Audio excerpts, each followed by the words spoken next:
Okay. Yes. Yeah. Yeah. Very good. We're all set. Okay. Good evening. Good evening. Good evening and welcome to the June 1st, 2026 regular meeting of the Township of Montclair Planning Board.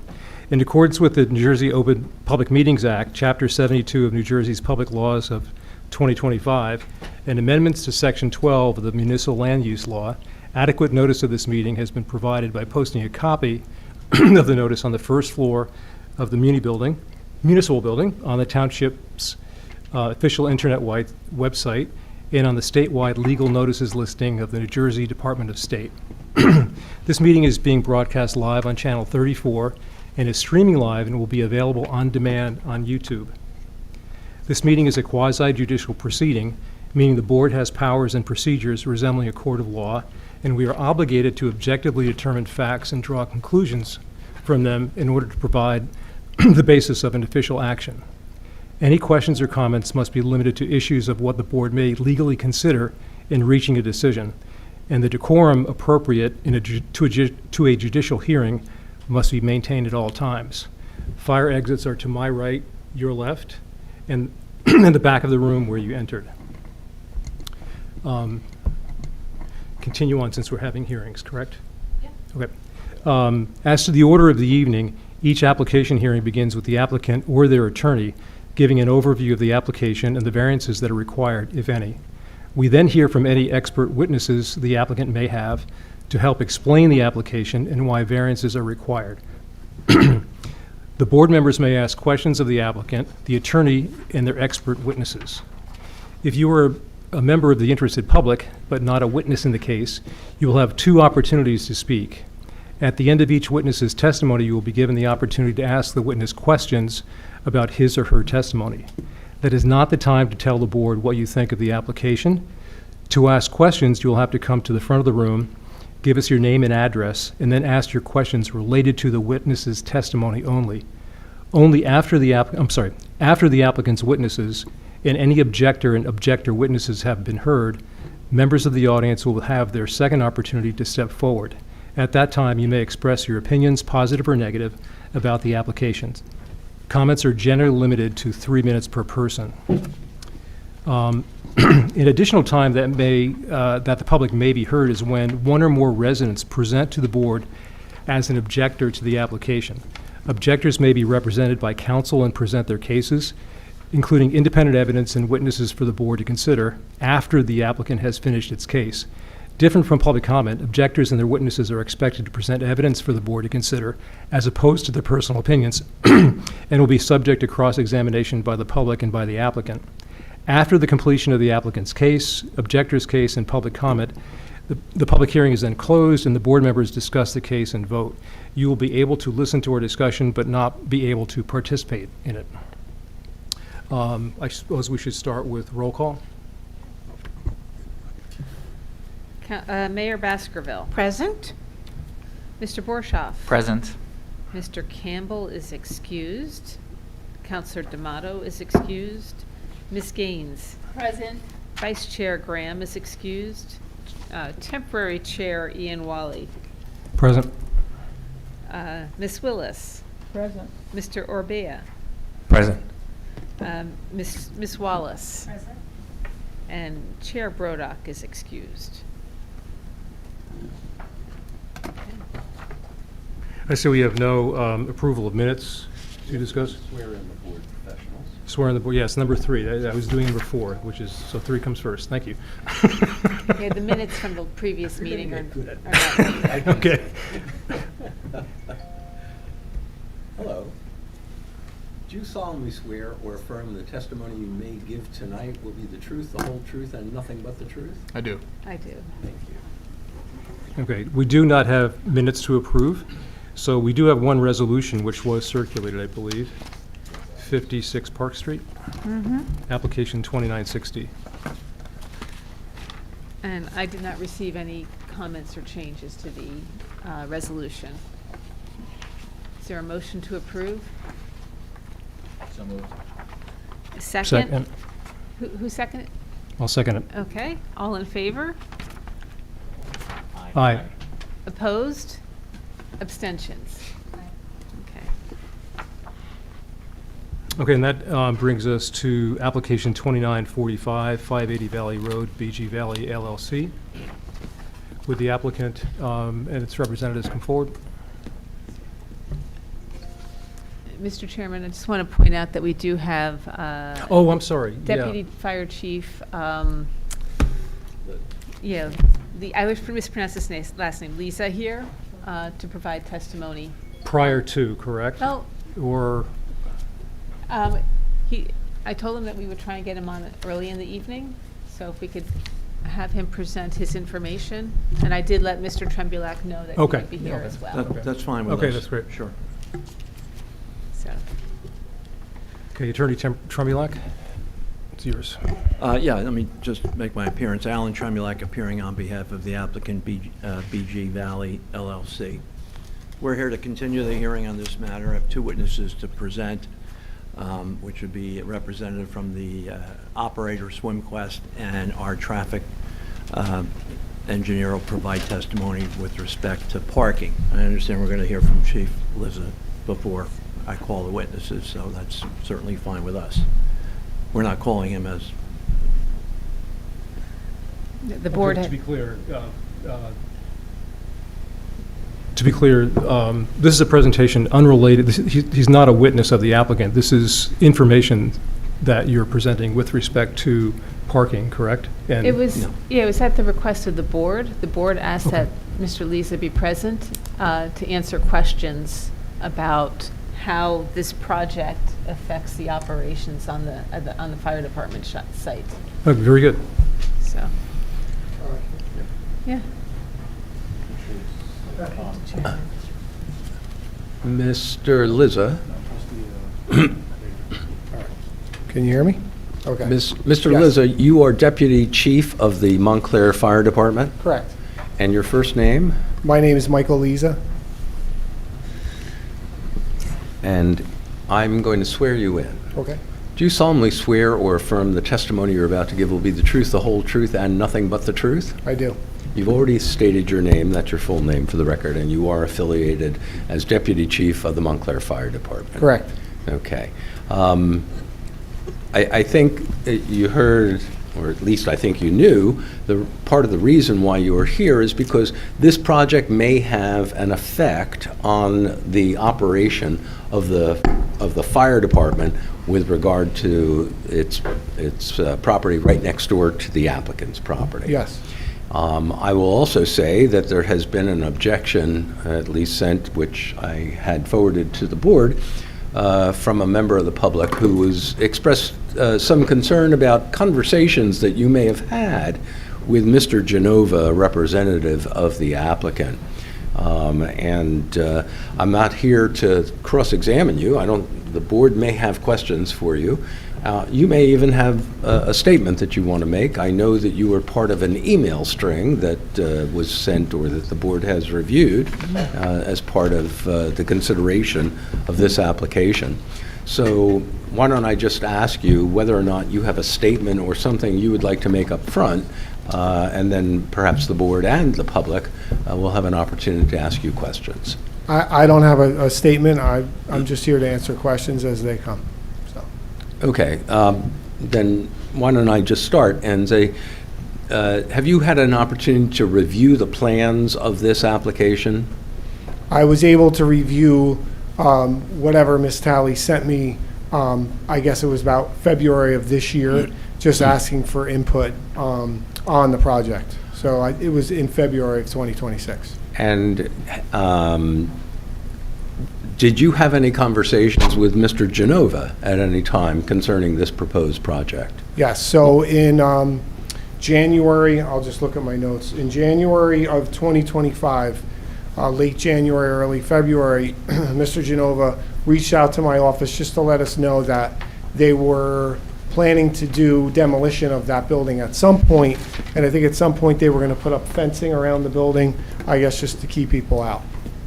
But I guess he was just asking, he noticed that there were mornings where firefighters' cars were in that, along the right side of the building, there's those angled parking spots. He kind of just inquired as to why they're there. So the firefighters work a 24-hour schedule, so they work from 8 a.m. to 8 a.m. the next day. So oftentimes in the morning, somewhere around 7 a.m., the outgoing shift will move their cars to a different location, so as the firefighters arrive for their shift, they'll just pull into our lot. So we would typically, firefighters would pull their cars right over the curb. When the bank was operational, it was happening as well, because it was typically before the bank opened. So it was just a temporary spot for the outgoing shift to put their cars until the new shift would come in, and then the new shift would leave their cars in the fire department lot for the balance of the 24 hours. That shift always begins at 8 o'clock and ends at 8 o'clock, the 12-hour shift? If they're on time, it does. He just said, look, is it important for you guys to use that? And I said, look, it's a convenience. It's not a necessity. It's nice because otherwise the firefighters would have to take up spots on the on Valley Road. It's just a little bit more tedious for them to find a spot on Valley Road. They're going to take up a spot for somebody else. So I said it's a convenience. And so he just said, look, if I can make it work for you guys to use it in this time, before we do demo, I will. And he did. So it was just look, we're not demoing the building yet. The fences I don't even know, did the fences actually go up? But that was the plan, and he said, you guys could use it just as a temporary measure at shift change. So that was a conversation I had with him in January. Does the fire department, to your knowledge, have any kind of written agreement concerning this with the applicant? No. What is your understanding as to what's going to happen when the demolition, if the demolition goes forward? We didn't discuss a plan for when the demolition actually occurs. So this was a temporary plan in place until the demolition actually occurs. So it's basically an accommodation to the fire department by the applicant. I just said, it would be convenient for us, and he said, well, we'll make it work. So there's no expectation that the fire department's going to be able to go over the curb when, as and if the applicant builds the building. No, we don't have an expectation of that. That was brought up maybe a couple months later. He said, is this something that if we can incorporate it into the design, is it something that would be helpful? And I said, like I said the first time, it's a convenience for us. It would be helpful, but if we also wouldn't do it if it interfered with the operation of the business, depending on the time frame that the business is open. It's really just, it's a convenience for our firefighters. How many times would you say you had conversations with Mr. Genova concerning this? 4 or 5 times, different times over the course of the 2025. And during the course of those conversations, have you shared with the board essentially what you and he talked about? Was there anything else? I think I shared it in an email with Janice, just saying we spoke about it, and she was my only contact with the board. I will tell you that email is part of the record Right. of this application, Yes. just so you're aware of it. Yeah, and our fire official, Justin Thompson, also put some diagrams together, and that's on that email chain as well. Yep. Okay. Anyone from the board have questions for this witness? Do we have those diagrams that were part of the email? You mean the diagrams? He just referenced diagrams. It's in the email that was submitted with your package. It was, So you should okay. have it in your files. Did the applicant ever imply to you that he was going to site the building in a certain location on the property to accommodate the fire trucks after the business was open?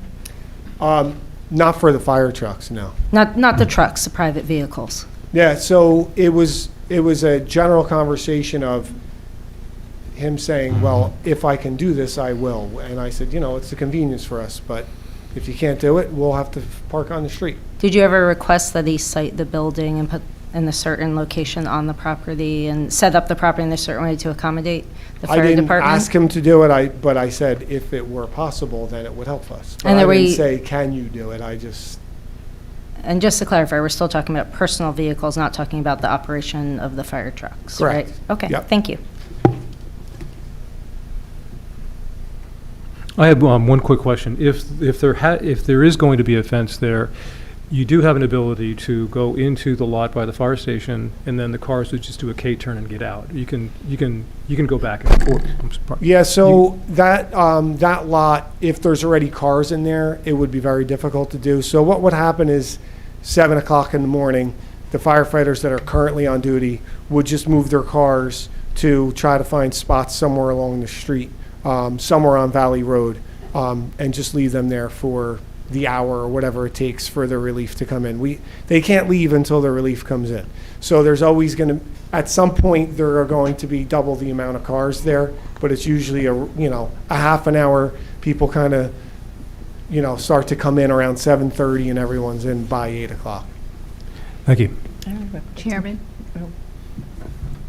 How many vehicles are you referring to in that 24-hour shift? So it's typically anywhere from 4 to 6 people on duty in that firehouse. So that would be throughout the shift, and then you'd have 8 to 12 cars at shift change. Thank you. No, that was my question. Anyone else on the board have questions? Does anyone in the audience have questions for this witness? If so, please step forward.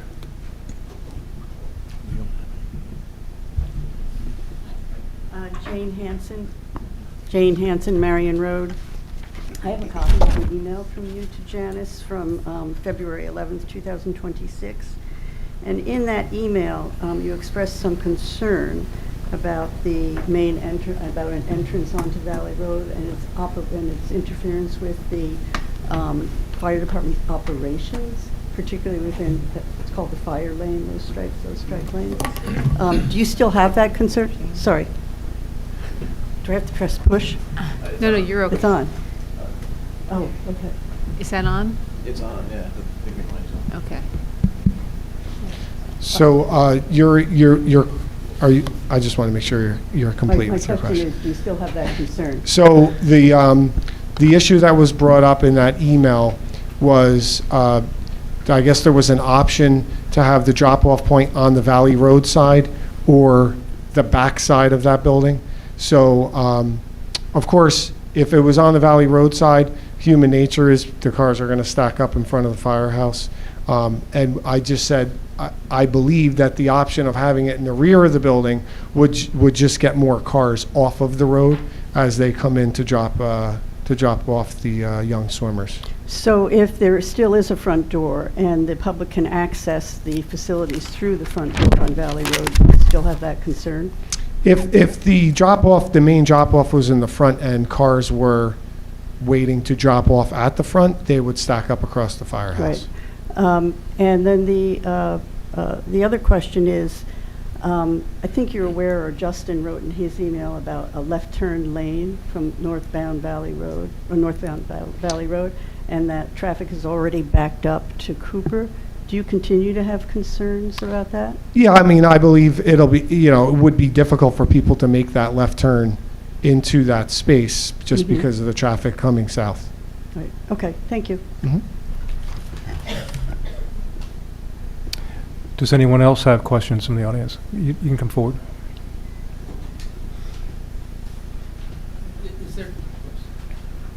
Is there concern about? Your name, sir? Oh, Matt Roberts. I live on Upper Mountain.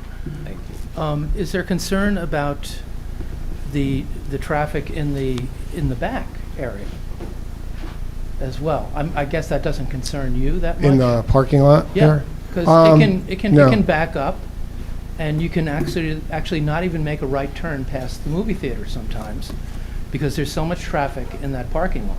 Yeah, I'm not really aware of the traffic in the parking lot. It wouldn't affect our ability to get out of the building. Right, Yeah. no, understood. So. Okay, thanks.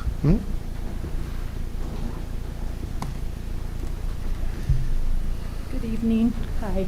I actually spoke to you on the phone. My name is Geraldine Lear. I live in Montclair. I thought I heard the developer say the chief of the fire department, but he referred me to the deputy chief. Are you concerned without the swim school being built about your ability to turn left out of the firehouse? There always seems to be traffic there.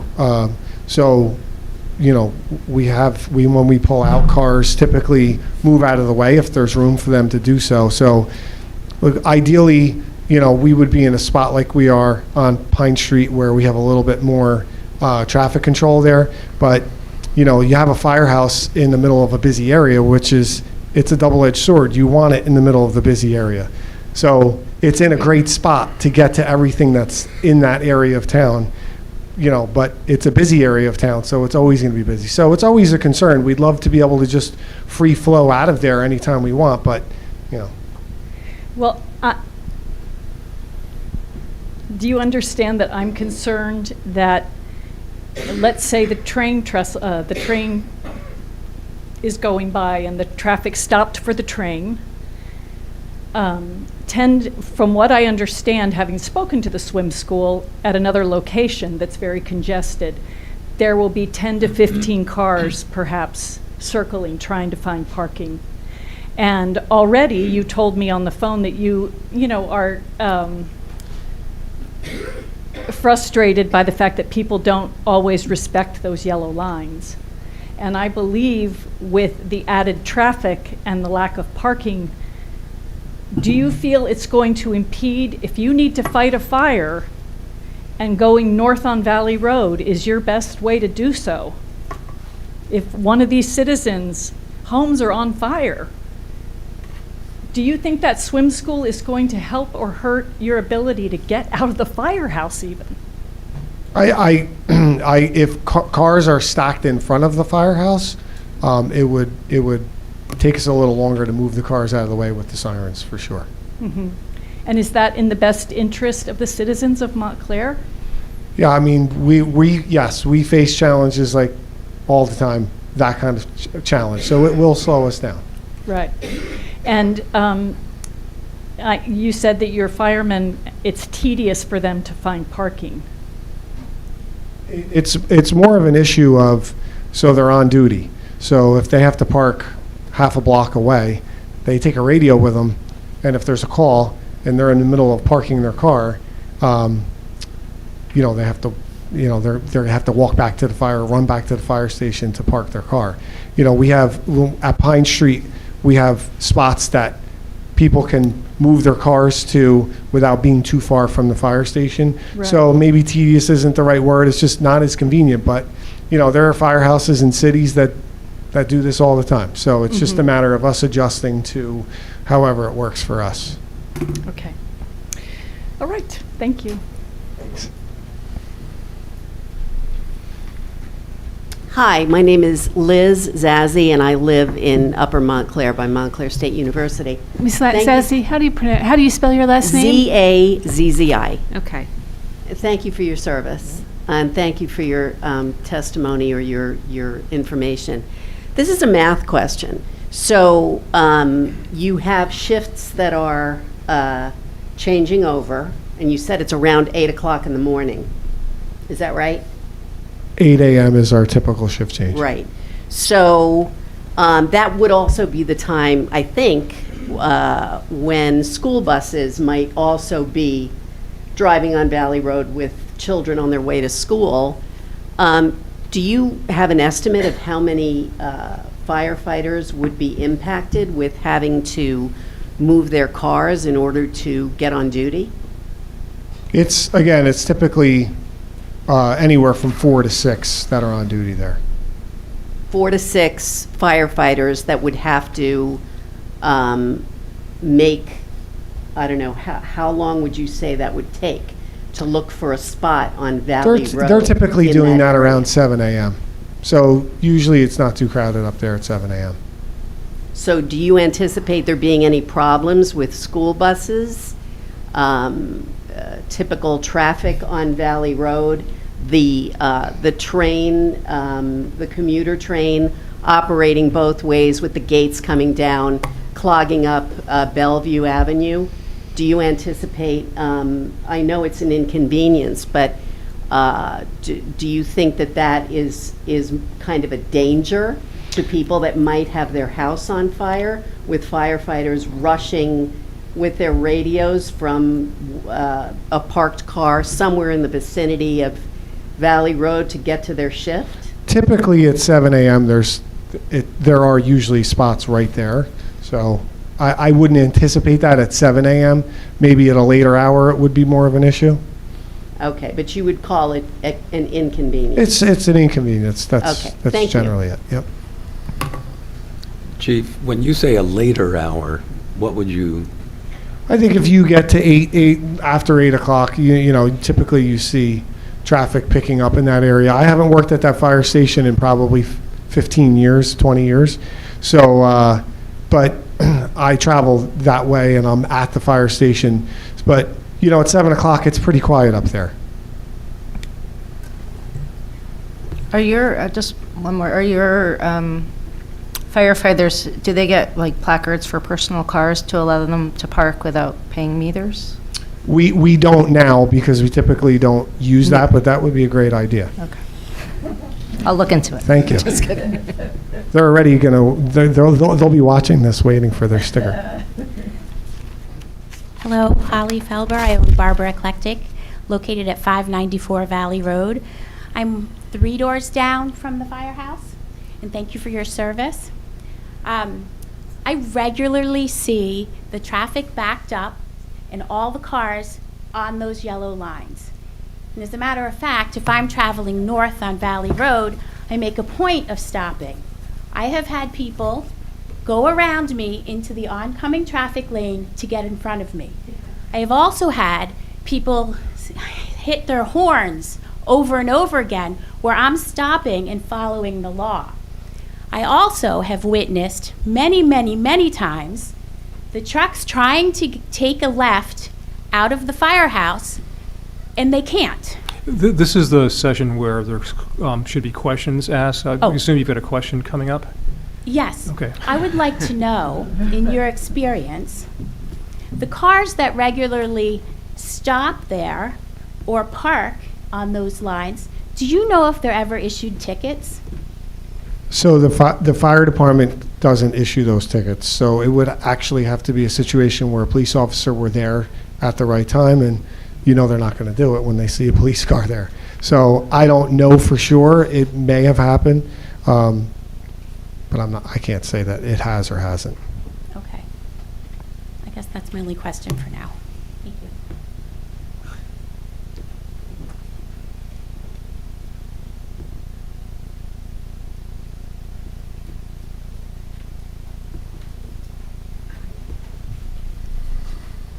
Hi, my name is Suzanne Neckerman. I used to own a store on 590 Valley Road, and I had a fire on a Saturday afternoon one year, and the fire department was able to come out and be there in literally 3 minutes.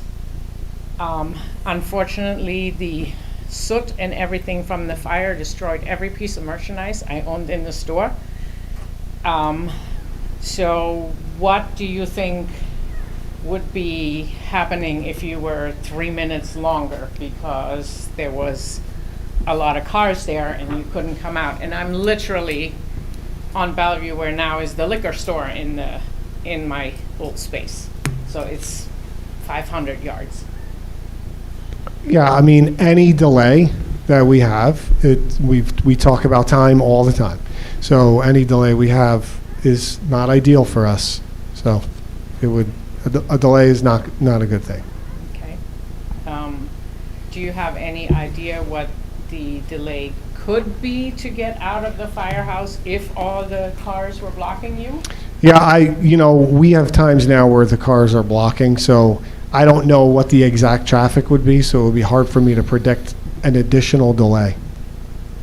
But you're experiencing delays already, right? Yeah, so there are certain times of the day where we, it's a little slower for us to get out of the firehouse for sure. Okay. So my whole fire from when it started and when it was out was 20 minutes.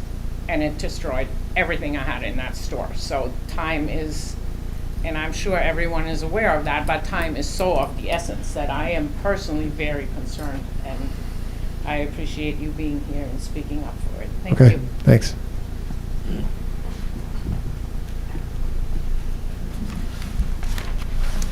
Holly Felber. Another question. Are you aware that from time to time, when the fire truck is unable to exit the firehouse, that the firemen go door to door asking who owns such and such a car that is blocking? Are you aware that that happens? I know that there have been issues when cars are actually parked in the wrong spot. We are actually going to work with Complete Streets. There are some things we can put in the street that the cars actually can't park there. So, but it's a county road, so we have to get approval. But I know it has happened where the cars were parked. It actually sometimes prevents us from coming back into the firehouse as well. One last question. Is it ever within the realm of the authority of the fire department to ever write a ticket for any infraction? The fire department, as far as traffic goes, can only write fire lane tickets. So we can only ticket a car or issue a summons to a car that's parked in a fire lane, in a fire lane. And are those yellow lines considered a fire lane? I'm not actually sure if they're considered a fire lane. Fire lanes are typically on private property and marked for fire lanes. So a police officer could write a car that's parked illegally on a public street. Okay. And can you tell me when the last time the fire department wrote a ticket for such an infraction? I would say it was probably yesterday, but not uptown. We write tickets for, we either get complaint calls or we have problem areas that we go to, and we will issue summons for illegally parked cars in a fire lane. Thank you.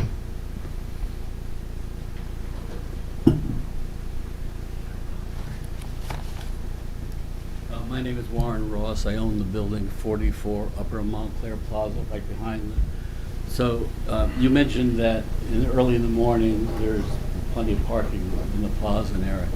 Are you aware that starting around 10 o'clock there are maybe only 2 parking spaces available the entire day in the Upper Montclair Plaza parking lot? I was not aware of that. So the people in your building have a direct view back there. Is it possible that you could ask them to be on the lookout, with the exceptions of Sunday and Monday? Those 2 days, there's adequate parking in that lot. But every other day, there isn't. Is it possible that your people could observe what's going into that parking lot on those other days and give you a report on how busy that is? Yeah, they'll definitely, I would ask them for feedback. We're not moving our cars at that time, so it wouldn't affect our ability to change shifts. Okay, thank you.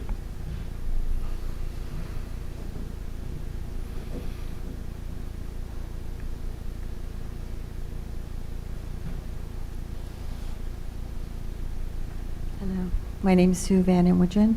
I can't hear. My name's Susan Van Inwagen. Because of its relevance to safety, I would like to know if you have done a traffic study. I've heard much about a parking study, but There's a witness, I believe, that is going to be called. Attorney You'd be Tremblay? talking about parking, not traffic. Yeah. Because we've parking, already. not traffic. But to me, traffic Oh. is the study that's relevant to the safety of the people who live in Montclair and in that area.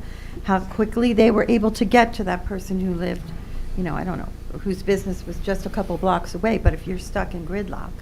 I've been stuck in gridlock for 20 minutes on Claremont when traffic has been redirected, and I really think a study should be done. It's the fire department about traffic, not parking. Parking, yes, it's an inconvenience, but the traffic is about safety. Okay, this witness is representing the interaction between the fire department and the applicant with respect to this application.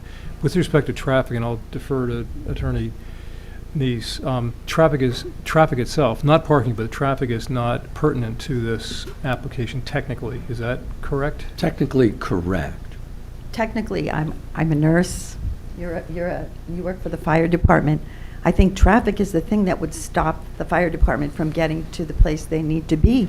Why would traffic not be of vital importance beyond parking? Parking is an inconvenience. Traffic is what prevents them from doing their job. No, that's not his testimony. He says it doesn't prevent them from doing their job. He says that there are times when there are delays, but that doesn't prevent them from, he didn't testify Well, to but a that. delay can be deadly. I understand that, and I'm not minimizing it, but Yeah. what I'm doing is listening to this gentleman's testimony, and I don't want it to be mischaracterized. That's all I'm saying. I'm just a citizen concerned about the safety of the residents of Montclair. Yeah, I think a traffic study should be done. I think it should be prioritized.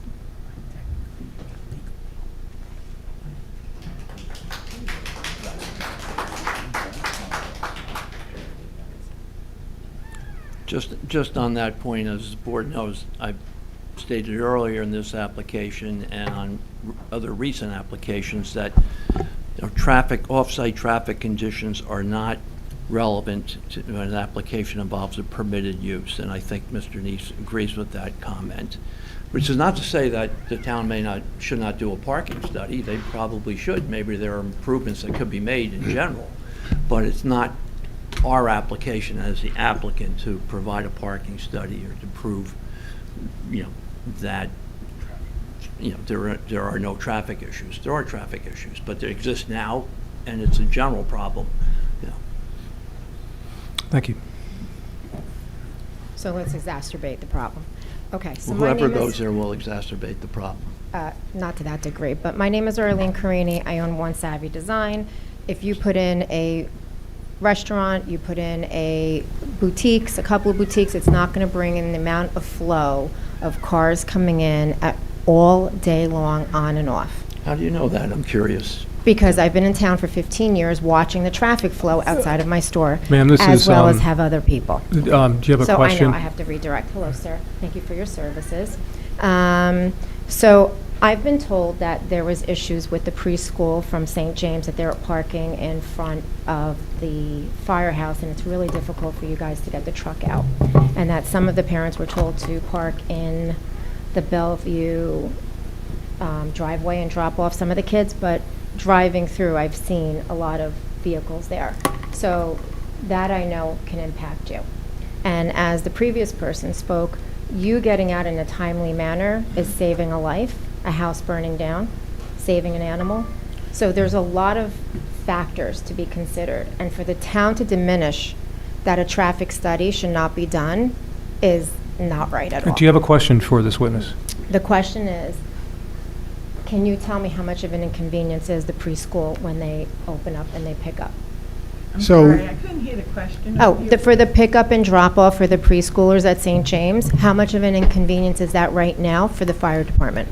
Thank you. There are times where cars will drop the children off right there. It's kind of right in front of our firehouse. It makes it more difficult to get out. Those cars are off to the side of the road. It's probably less of an issue than the cars that are just stacked up going north towards Bellevue, because they're off to the side, and a lot of times we can kind of sneak by them. But we did notice people, and we've tried to remind people, and I believe someone went over to the school and said, look, if you could let your parents know to drop them off around the corner. So do you remember during the tree lighting, I coordinate the tree lighting, and we needed Santa to come on your truck, and Santa couldn't come because some lady decided to park where the cones were and decided to took ownership and parked there, and we're like, ma'am, you need to move your car because Santa needs to come. She's like, my grandson needs to go inside. We have a question, do you have a question? I asked him if he remembered. I wasn't there for okay. that. You weren't no. there. I forgot. So the Santa had to question walk, I guess. So you know how long it took Santa to get there? It took him a while, and people were kind of annoyed. So imagine that's an emergency situation. Just put it into perspective. You also said there's about 4 to 6 fire cars, you know, the Personal employees, vehicles, yeah. Personal vehicles. So I drove past there, and so they were kind of like sloppily parked. They weren't like all like parked backed up. There was like a big gap behind each car. If they kind of just had maybe lanes to park, maybe they would park within the lane. There'd be a little bit of room where if they pull in, then somebody can pull out. There's enough space where you don't have to go onto Mr. Genova's property. Are you saying firefighters aren't organized? No. No, they're We're men. maybe a little crazy, too. No, but I saw there was a huge I'm sure if we were a little more organized, and like I said, don't it's have a to be. convenience You for don't us. have to be We right could now. make it work. But you can make it Of work. course. Okay. So I just don't want that to be like the main reason why this project gets approved because, you know, because I don't think it. We pride ourselves on adapting. Yes, and I hope that you guys can adapt to a lot of traffic. Okay, so there's that. And then you said that there's 8 to 12 cars when there's a shift change. So, for example, if there's a vehicle going into your property and someone's trying to get out, do you wait for those guys to come in first, like before the shift change, or do they like alternate? I think we've established that we're pretty haphazard with this stuff. Okay, so it's just. So it's just, you know, people start coming in as early. If they live far away, they're in at 7:15. Okay. So it's kind of just Okay. dribs and drabs. And it's not really, you know, if the cars are already out of the way, 4 or 6 cars coming in is not a huge deal. 'Cause you somebody know. could always It's back not like up. everyone shows up at once. That would be an issue. So my question to you is, you know, I know Dave Genova asked the Women's Club if he can rent spaces, and they said no, but you're the fire department, so you have a different, people just look at you differently. And they would probably honor if you went to them and made it easy for your fire crew to maybe park at the Women's Clubs. This way they don't have to be circling, you know, they're taking up a spot that's a 12-hour shift. So it's just an option to maybe ask a larger lot around the area that if they can, you know, park in those spots. Just something to think about to alleviate some of the crossover time. So you've already stated that it's difficult to get out during peak times. Okay. With the Bellevue Theater and Dan and Days in the Corner and, you know, all the businesses now coming in, I don't know if you're aware that there's 3 new businesses coming into the Montclair Plaza. If we can keep this to this application, It if is. possible, There's just a traffic and comment. how it's going to impact. We're not evaluating the operation of the fire department. The testimony was about the operation of the applicant's property and how that property is accommodating the needs of the fire department to park intermittently during those shift changes. And I don't want to change the direction of the question, but I thought I would just kind of go back to that initial advice that we got with respect to why this testimony is being presented now. The applicant used it as a force to help in his favor get what he wants. Well, I don't think that's true. Okay. That's not true. I think that's a gross misstatement. Okay. This deputy chief has appeared here because there was a concern that there was conversations with Mr. Genova. Right. And the deputy chief has expressed under oath what those conversations were. Right. I think you have mischaracterized this completely. Okay. Okay. But as a citizen and as a business owner, I have the right to my opinion and to ask my questions that I ask. And it's not just me, it's coming from lots of people, and I'm just here to present it. That's fine. That's fine. Okay, I'm done. But- Thank you.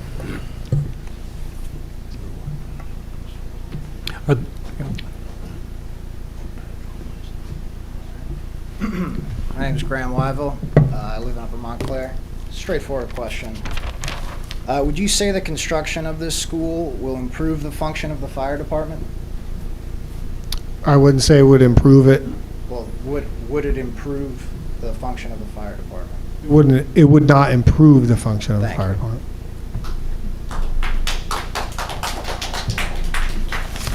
Are there any more questions from the audience? Is that only regarding For this witness, yes. Forgetting the construction, would the presence of the school there, in your opinion, help the fire department or hinder it?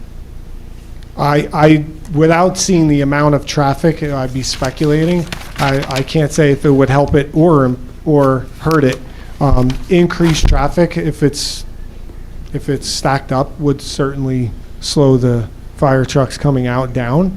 I don't know what percentage that would be. Obviously, the developers would know that, but I wouldn't say it would help it in any way. Hi, Steve Gelsey on Stevens Street. How many calls do you guys have in a month? And how many of those calls are most of the people at the school are going to be there like after school, right? You know, the busy. I would assume the swim school is going to be busiest like from 3 to 5 or 2 to 5. I'm not sure of the schedule. Assuming that most kids go there after school, the busiest times a day that the swim school is going to be going is 2 p.m. to 5 p.m. Roughly how many calls a month do you get between 2 p.m. and 5 p.m.? I think that's a relevant question. I don't know the answer off the top of my head. We respond to almost 4,000 calls a year total. 4,000. But if, I could get a breakdown, but I wasn't prepared for that question, so.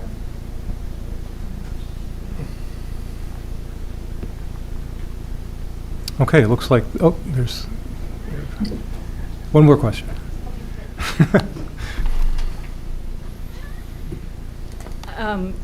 I feel like you're being really diplomatic, and I appreciate the position you're being put in. But are you a dad? I am. If your child had an emergency north of Valley Road, and you needed the fire truck to get out of the firehouse, not when they could move cars, with other swim schools available in the immediate vicinity, do you feel this helps the firehouse? This is a personal, this is not. It's absolutely not appropriate. I'm just a citizen. I don't know. I'm just speaking from my heart here. I understand, but I what you're doing is apologize. what you're doing is you're asking him if he's a dad, and then you're using that as the premise of your question. And what you're doing is tying together an emotional reaction to something. This is factual based, so Okay. please don't go there. I take it back. I apologize. I would love your personal opinion.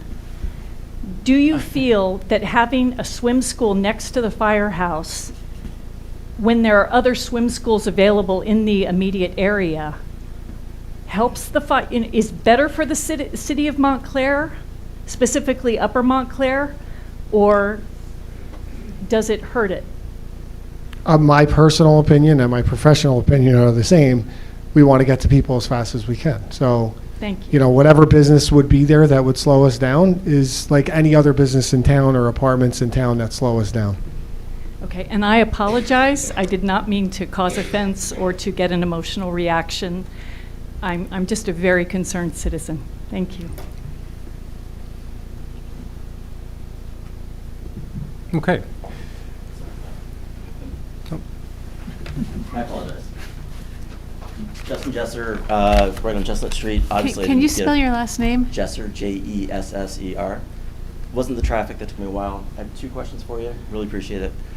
At what point does the response time, if it becomes too long, actually impact the other branches or other fire departments? How do you measure that for that particular location? When you say other fire departments, No, so if that fire department has a current response time that you measure off of your performance, if that starts taking significantly longer than in previous quarters, years, whatever the measurement is, how is that negatively impacting surrounding departments?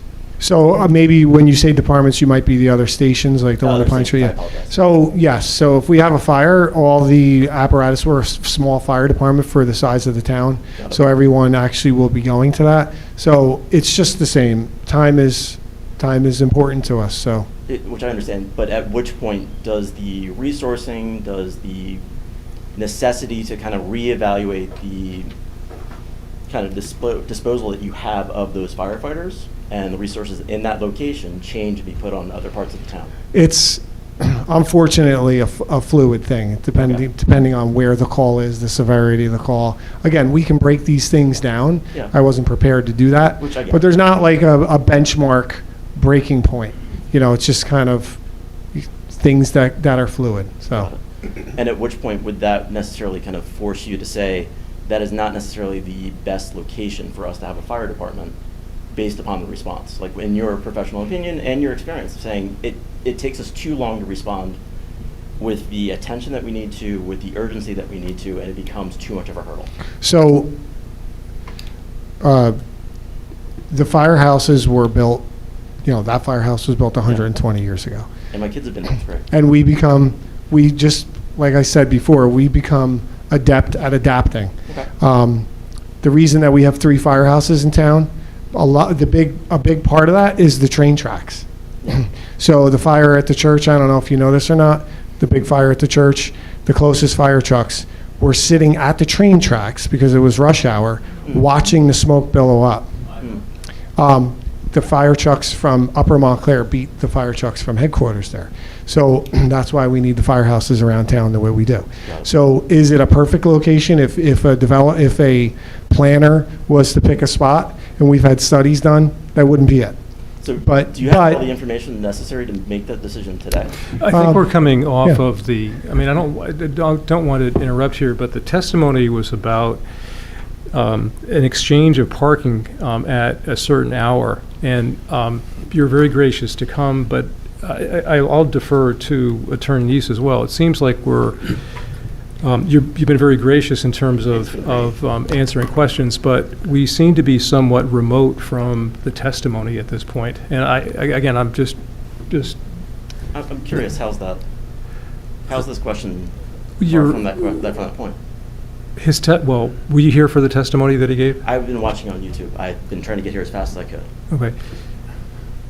The testimony indicated there were questions about change of shifts at the fire department and how the applicant was making his lot useful during those change of shifts for temporary parking.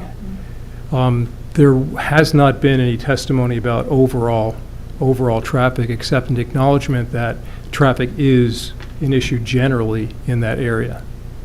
Okay. So as the parking situation happens, as that impacts response times, all these things are tied together. I might not be understanding it. If I may, Tony, I think it's pretty clear that what has been going on here has been an effort to make the deputy chief of the fire department into a traffic expert. That's definitely not my case. My case is actually understanding the response time. Right. The point is, I'm really good at using my own words. Please don't put words in my mouth. I'm not trying to put words in your mouth. What I'm saying is that this witness was here for an hour already just to talk about a conversation that he had with the applicant. That was the original intent for the deputy chief to appear. And he's been asked all kinds of questions concerning off-site traffic conditions, which occur not necessarily because of the applicant, but occur because of all the other businesses, successful businesses, that are operating in Upper Montclair.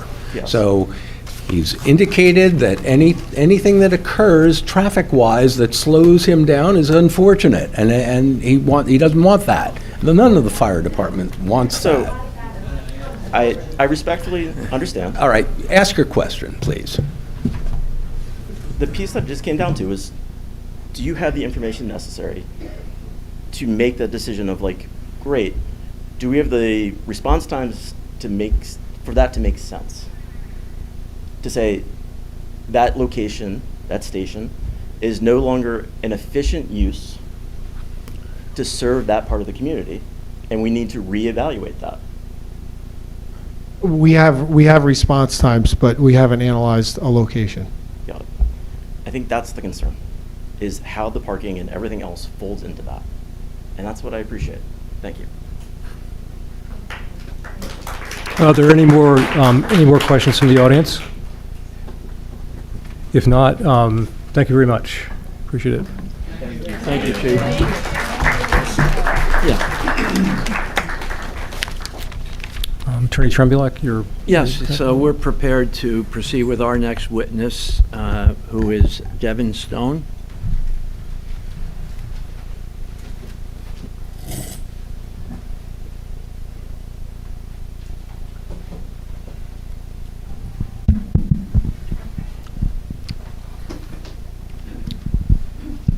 You're going to need this thing. I don't have another microphone. Okay.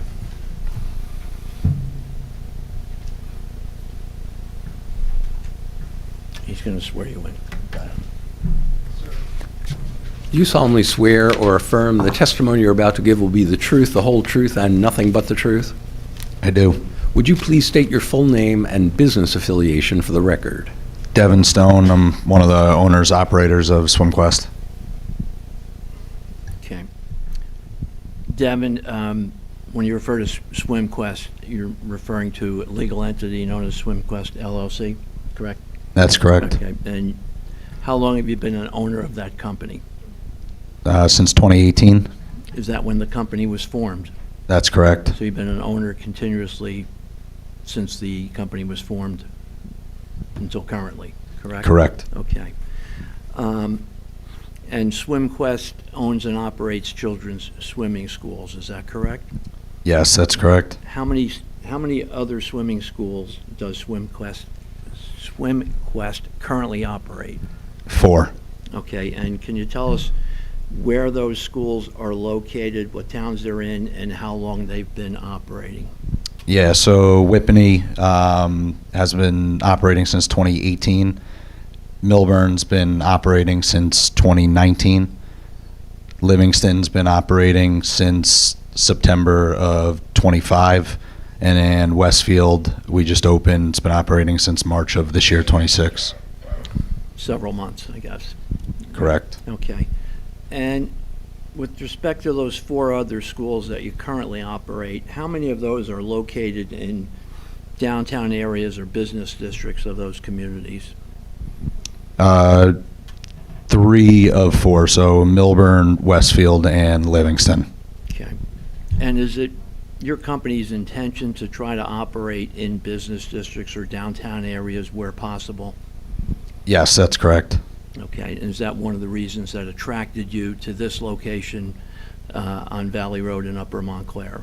Yes, that's correct. Is there anything else about that particular location that was appealing or attractive to SwimQuest? Or just generally being in a downtown area? Yeah, we've always been successful being in downtown areas, so that's one of the main reasons. Okay. So can you discuss in general, you're familiar, by the way, with the operation of all the other schools that you mentioned, the other 4? Correct. All right, so can you discuss in general the type of classes and programs that are offered by SwimQuest? And also, as part of that, explain the differences between SwimQuest and other swimming schools, such as, I think there's one called Goldfish Swim Schools. What are your programs? What's your focus? What distinguishes you from these other larger swimming school operations? Yeah, so as far as classes offered, it's pretty straightforward. There's 3 different types of lessons. So group lessons run at a 3-to-1 student-to-teacher ratio. So it's a maximum of 3 kids with an instructor. Semi-private is 2 total swimmers with 1 instructor. And then private lessons are one-on-one classes. For us, we've always been successful where there's less swimmers in a class with an instructor. They're getting more dedicated swim time, thus learning efficiently and at a faster rate. While I've never worked for any of the competitors, they do things a lot differently than us, a lot bigger class sizes. There's a lot more swimmers in the pool at once, where a majority of our lessons are private or semi-private class types. Okay, so are you saying that the most students in a particular class would be 3? That's correct. And with 1 instructor? Correct. And there'd always be 1 instructor, whether there's 3 students, 2 students, or 1, is that correct? Correct. Okay, so your emphasis is really on small groups. That's correct. And what are the ages of the children who typically attend your schools? So we start as young as 6 months. I'd say the majority of our program, as far as ages, is 3 to 7, 3 to 8 years old is the bulk of the program. Okay. Are there any, you have students that are older than 8 years old? We do, yeah. Okay. But most of them, you say, are between ages 3 to 8? Correct. Okay.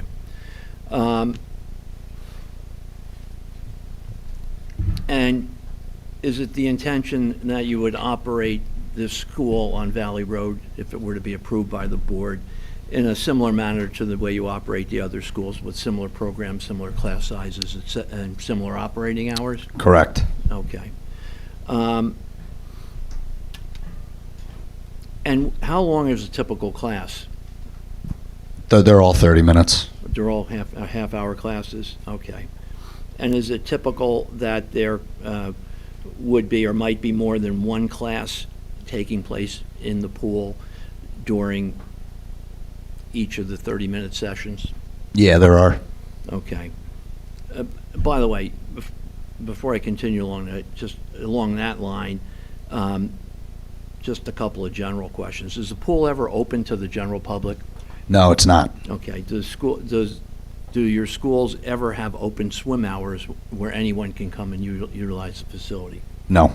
All right. So it's always by appointment or by enrolling a student in a class that allows them to use the pool? Yes, that's correct. Okay.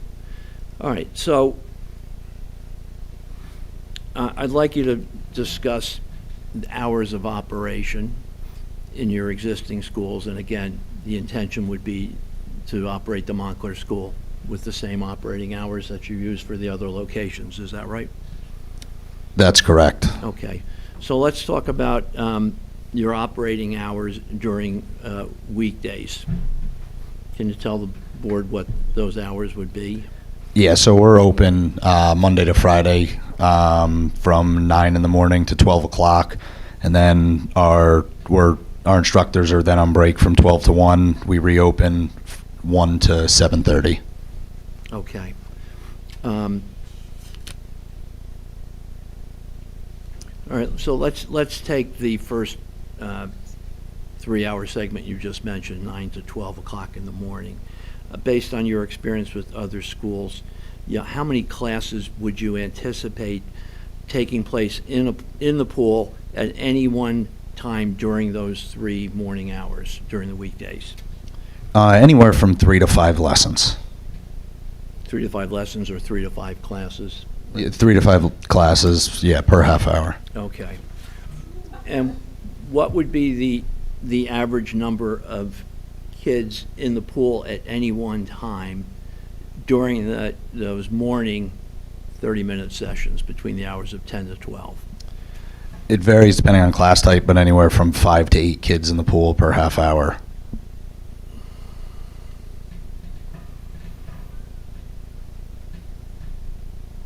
That would be an average. That's correct. During the morning hours, 5 to 8 kids in the pool during any particular hour? Yes, Is that what you said? correct, Okay. per half hour. Okay. All right, you said the school is typically closed, for lunch during 12 to 1. All right, so what about afternoon hours, say from 1 to 3 o'clock? How many classes would you expect to have operating in the pool at any one time during those early afternoon hours? So between 1 and 3 is still not peak hours. It's the same as 9 to 12. So again, we're doing 3 to 5 classes per half hour with, again, an average, depending on class type, 5 to 8 swimmers per half hour. Okay. All right, and then lastly, from 3 to 7 o'clock, I'm going to guess that that's probably your busiest time after school? Yeah, 3 to 6:30. Okay. And how many classes would you expect to have during your 30-minute sessions between the hours of 3 to 6:30? So we're doing anywhere from 12 to 18 swimmers in the pool, roughly on average, during peak times. Okay. 12 to 18 per half hour.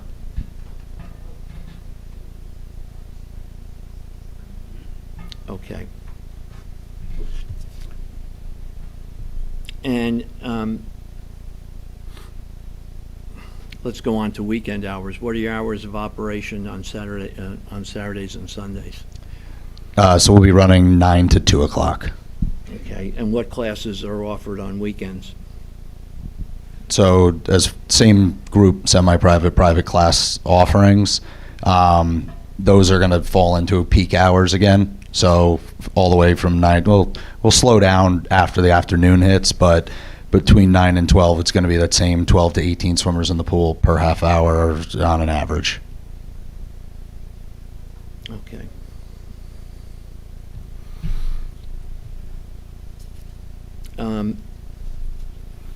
All right, and I understand that occasionally you offer, you have birthday parties at your schools? That's correct. When are those typically held? So they're only held on weekends. Generally 3 to 5 o'clock is when birthday parties are held. So they're usually 2 hours? That's correct. They're always 2 hours. And is there a maximum number of students that are permitted, your children that are permitted for the birthday parties? Yes, a maximum of 20 kids that can attend the birthday party. Okay. And you said those would typically be, what, 3 to 5 o'clock? Is that Correct. what you said? Okay. Are there any, and how, are you able to tell us how many birthday parties you typically have at your other locations, or how frequent the parties are? So they're not a frequent, they're not a giant part of our business. We're probably doing, we don't offer them in Milburn, so we offer them Livingston, Whippany, and Westfield. I would say between the 3 locations a month, we're doing anywhere from 2 to 3 birthday parties a month. Okay. Are there any other events that take place, similar to birthday parties or whatever, where there would be larger groups of people coming to the pool? No, there's not. Okay.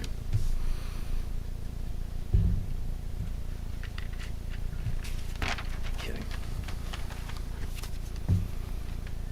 All right, can you discuss the safety measures that your company employs in operating the schools? And I guess maybe starting with the description of the instructors, the training they receive, any certifications, et cetera. Yeah, so our instructors are Red Cross, lifeguard, first aid, CPR, AED certified. A fifth of our staff are also salary instructors that have been with us for a long time. I'm sorry, what did you say about a portion of the staff that are salary employees? Yeah, so about a fifth of the overall About a fifth, okay. staff are salary instructors.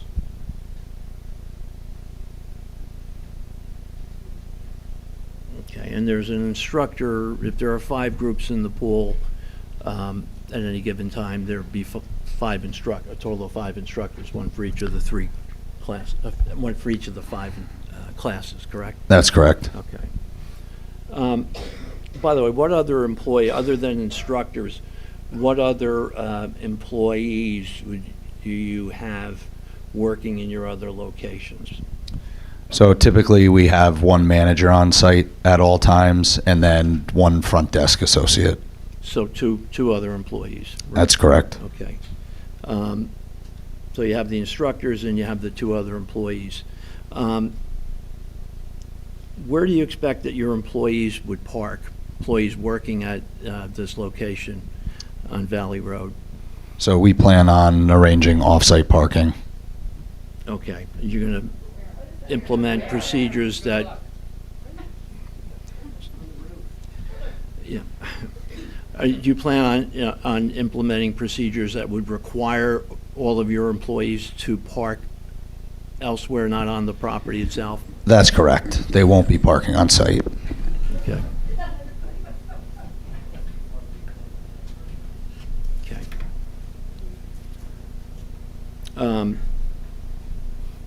All right, so let's talk a little bit about maintenance of the pool.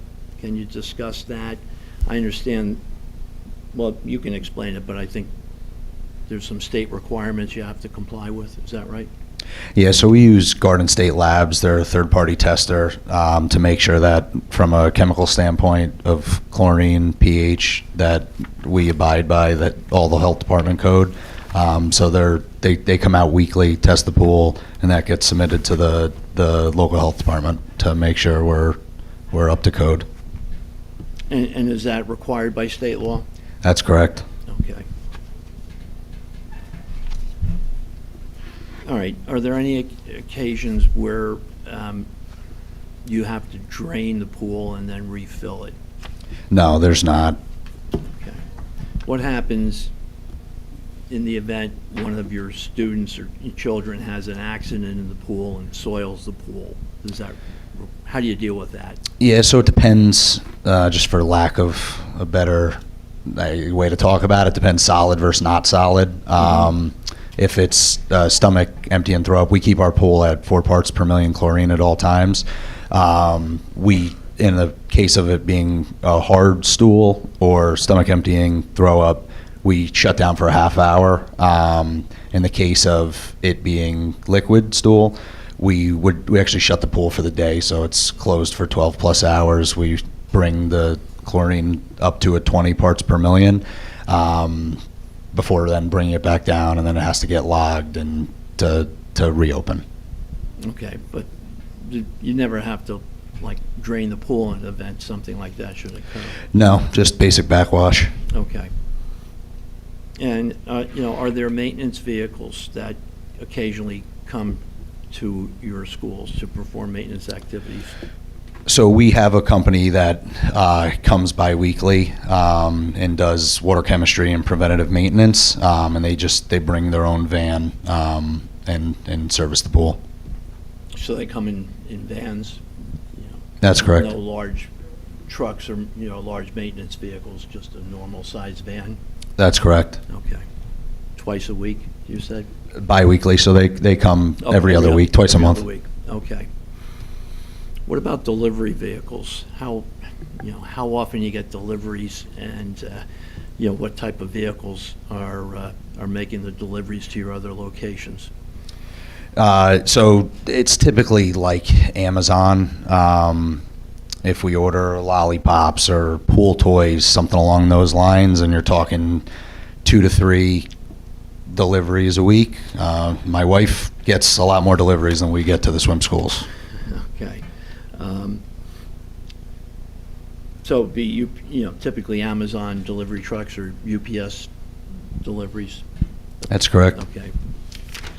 No larger vehicles than that, I assume. Is that correct? Nope. Okay.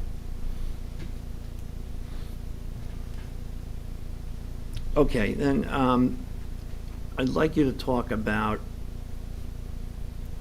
your company's, involvement in the communities that you're currently operating. Do you typically get involved in supporting community activities in the towns you're in? We do. So in the Whippany, Westfield, Livingston, all 4 locations, we do everything under the sun, from Little League donations, Tricky Trace, silent auctions. We sponsor golf outings. We, a couple years ago, partnered with Elmwood Church out of East Orange.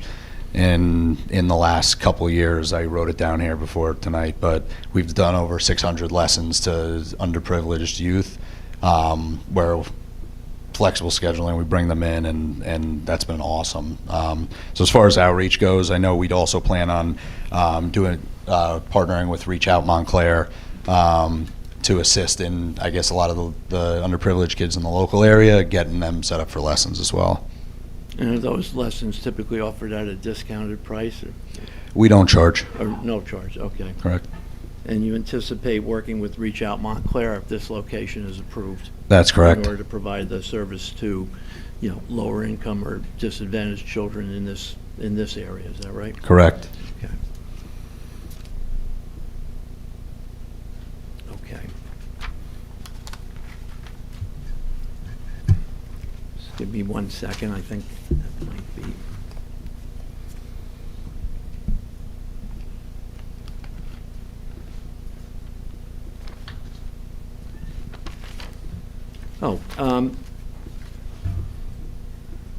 If you're able to comment on this,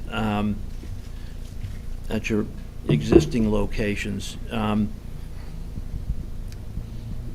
you're obviously dealing with young children who have to be driven to the schools and picked up at the end of their classes.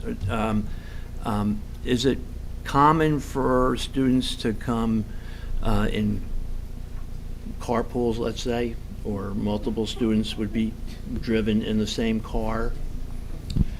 I've observed from time to time that might take place. There's lots of siblings in the program. A parent might have two kids that they're in private lessons, and that's two kids, two separate classes, two private classes coming in one car. So if that's classified as a carpool, happens all the time. Carpool might not have been the right word, but, just trying to indicate that, if you've got 10 students coming at a particular time, it doesn't necessarily mean 10 vehicles. Correct. Okay.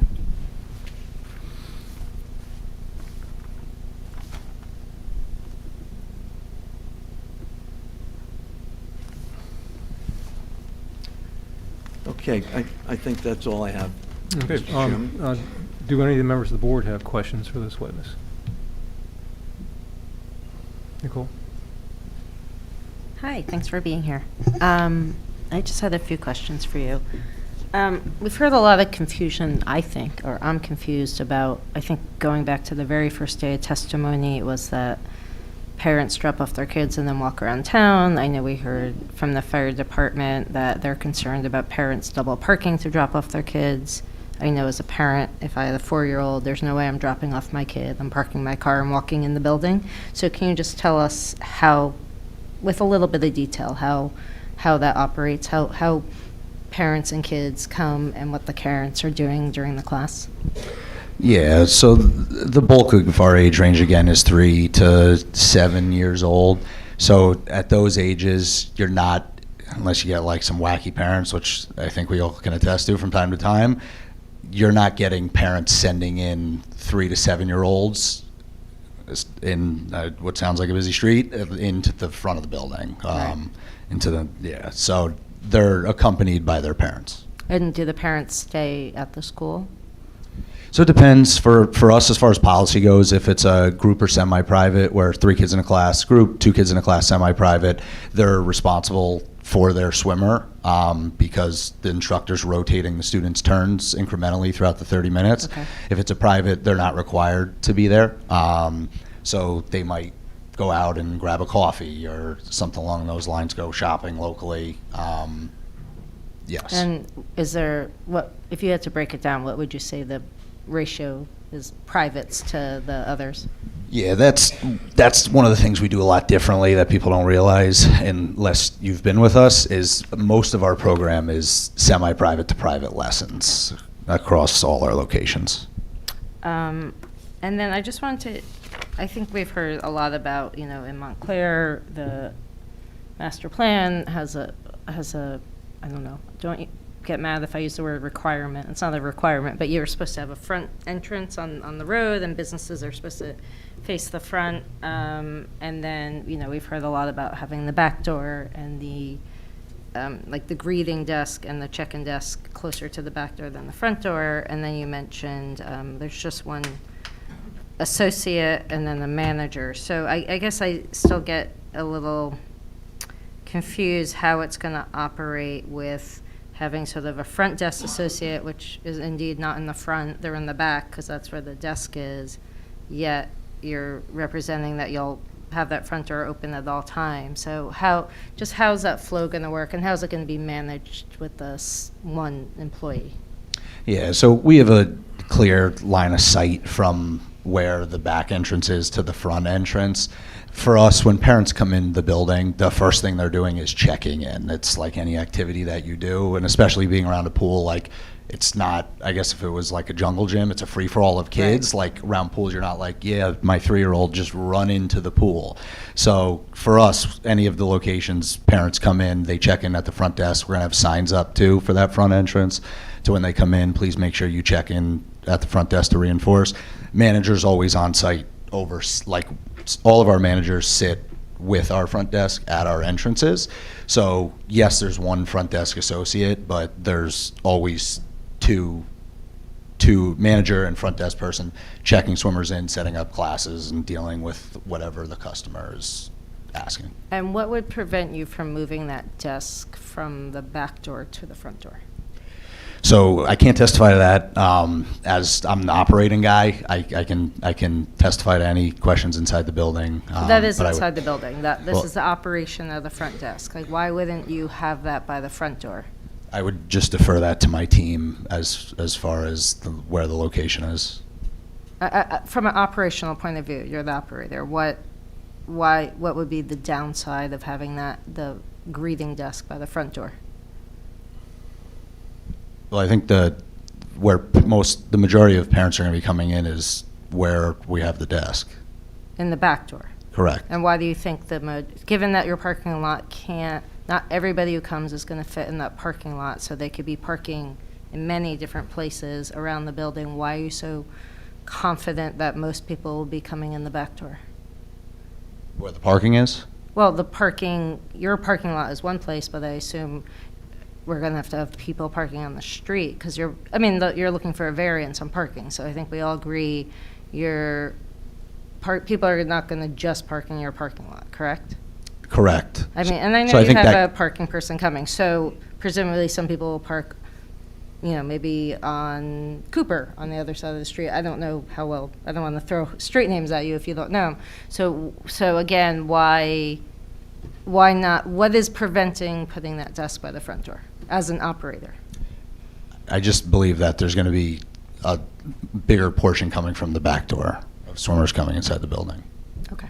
And I don't want to answer the question for the witness, but Mr. Genova has previously testified that the intention was to have the drop-off pickup in the rear. It sounds like there's no drop-off pickup because parents are parking and getting out of their car, Well, but as that's opposed to where- pulling up along the building and literally, when I hear drop-off pickup, I think of parents waiting, idling, and their kids jump out of the car. This does not sound like a drop-off pickup at all to me. This sounds like people parking, whether it's in your lot, in the lot behind, in the surrounding street. So I know the idea that there's this drop-off pickup line that we're avoiding in the front of the building, it doesn't, as this witness testified, doesn't sound like that's how the place operates. All I'm saying is the prior testimony was that if you're going to have the desk in the front and that's going to be the main entrance area, then you're just going to encourage cars to queue up in front of the school on Queue up Valley and do Road. what? They have to park because the parents are getting out of the car to bring their kid into the school.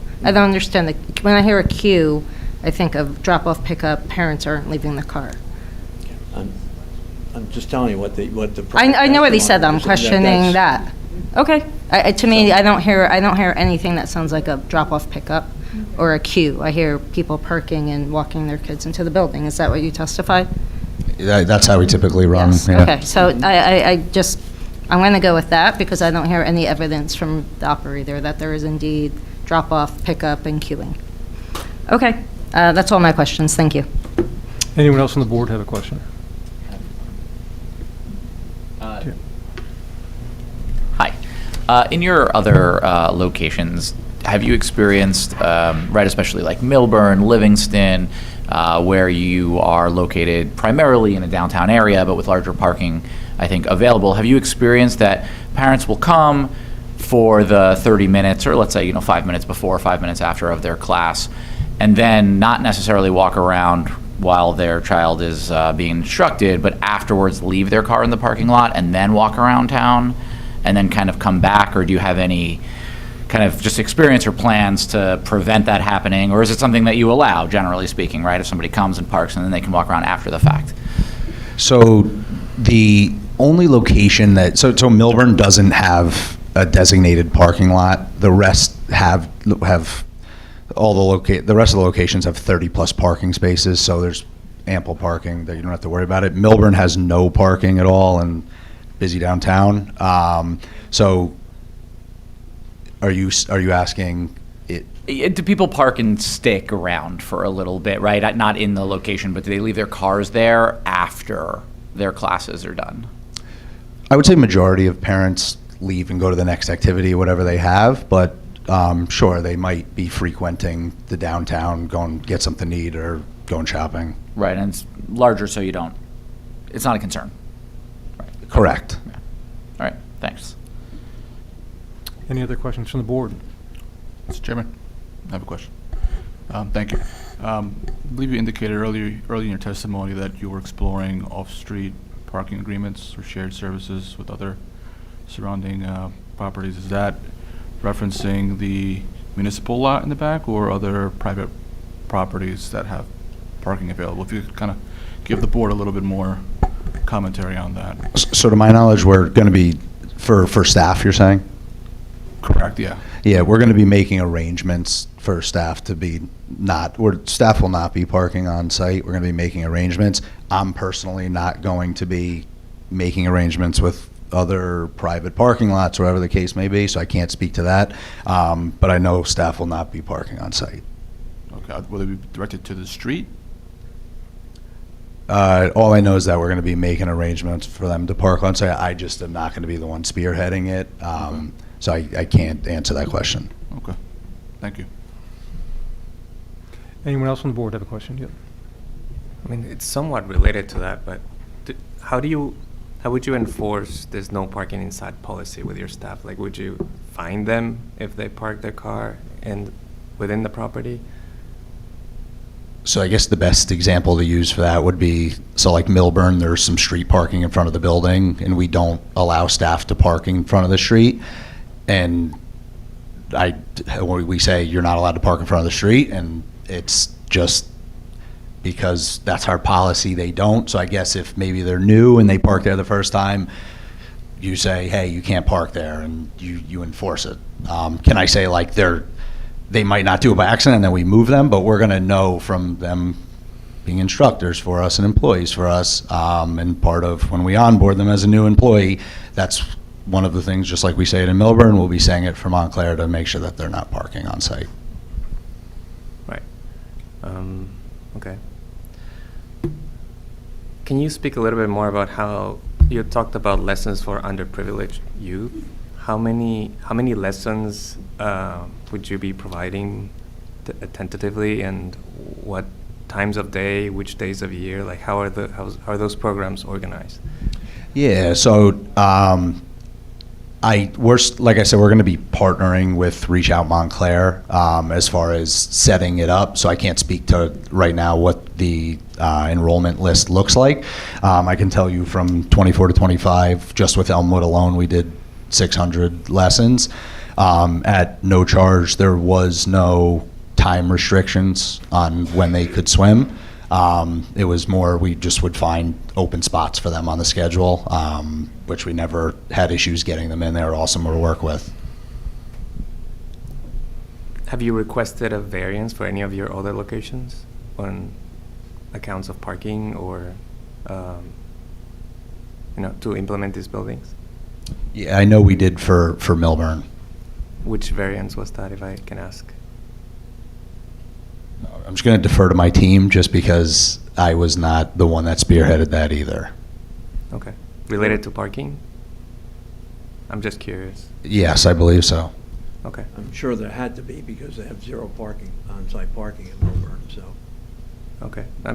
Yeah, I can get you that information in terms of the details on the variance. Okay.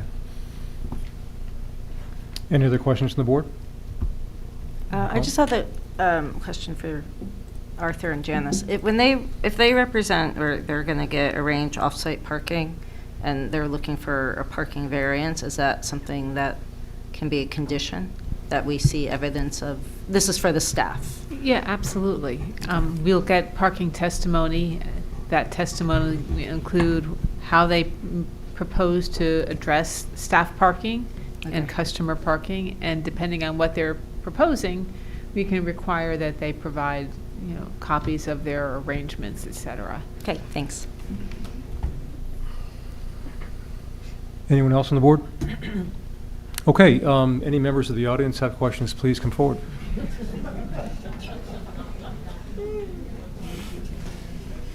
Hi, do you need my name again? Yes. Liz Zazzi, Z-A-Z-Z-I. So I just want to be clear, I'm not sure if it was you or if it was the attorney that represented the other 4 schools as being in busy downtowns. Who said that? I asked him the question, and he answered it. Okay, Said that so- three of them were in downtown Right, but areas. then subsequently, it seems like Milburn is the one that would most resemble what the situation is in Montclair in terms of like a busy street with not a lot of parking. Is that right? In Milburn, I would agree, it's the closest comp, yeah. And you also said that there's like, there was a variance involved with parking in the Milburn location? I did. And you're not aware of what that variance was? Yeah, I would defer to my team to speak to specifics. So we wouldn't be able to know that tonight? I can't give Where, it. like in our situation, it should be 39 spaces, but you're asking for 11? Like I said, I can't speak to it. Okay, all right. And so then, because I did look up the street views of the 4 successful schools that you have, and I didn't see anything that resembled the situation on Valley Road in Montclair. Do any of these 4 schools, are any of them right next door to a busy firehouse?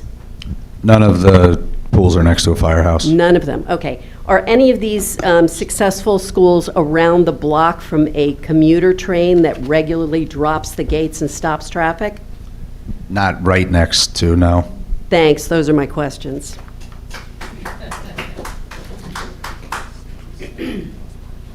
Hello, Holly Felber, Barber Eclectic. Hi, how are you? Good, how you doing?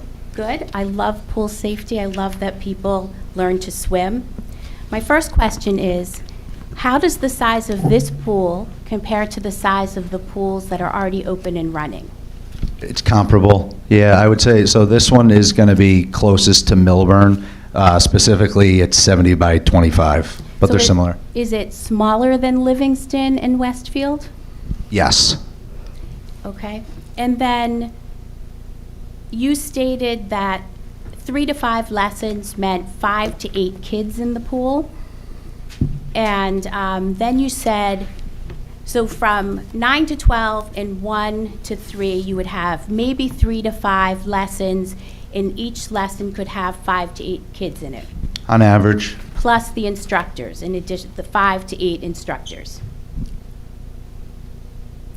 If there's 5 to 8 lessons going on, you would need 5 to 8 instructors for those kids, correct? it could be in a group, so it depends, because we do 3-to-1 groups. So when you have 12 to 18 kids in the group, how many instructors does that mean? So it could roughly be 10 to 12 instructors during peak times. Okay? And if you have that many lessons going on in the pool, is there someone who acts as a lifeguard and stands outside of the pool watching the whole pool? So we don't have to, because of the pool dimensions and the way that the lessons are ran, where they're small groups to private lessons, we don't staff lifeguards. Okay. Why aren't there any parties in the Milburn location? So the Milburn location, because of the way that it's built, we started having birthday parties there, and it's essentially a rental of the facility, and it gets destroyed. So just for adequate space, that's why we're not running birthday parties there. Do you anticipate that this location in Upper Montclair would get destroyed during parties? No, because we learned a lot from Milburn being our first build-out, and a lot of unused space that could have been used a lot better, and then we could have had birthday parties there. So we don't foresee that being a problem here. So when you say you have classes that last 30 minutes, when do they start? Do they all start on the hour, on the half hour? Do you stagger them every 15 minutes? What is the flow of those classes? They run every half hour. Every half hour, okay. And then do you have a contract that you have the parents sign when they sign their kids up? Outside a waiver form, no. Okay. Because I was curious about what you said about encouraging the parents to stay and watch their kids. So they're required to. So So the parents are required to be there while the kids are in class? if it's a group or semi-private. Okay, and probably, what percentage is fully private versus semi to group? So I don't have the data on private to semi and group, but 70% of our program is made up of private lessons and semi-private lessons. Okay, and the parents only need to stay there when it's a private lesson? Or they only don't need to stay there when it's private? They don't have to stay on site if it's a private lesson. But if it's semi-private or group, they have to stay on site? Correct. Okay, thank you. And you will be providing a coffee bar for the parents? We plan to. Okay. Do you want to bring new customers to Upper Montclair to patronize other businesses? Like we do at all our locations, yes. Okay, thank you.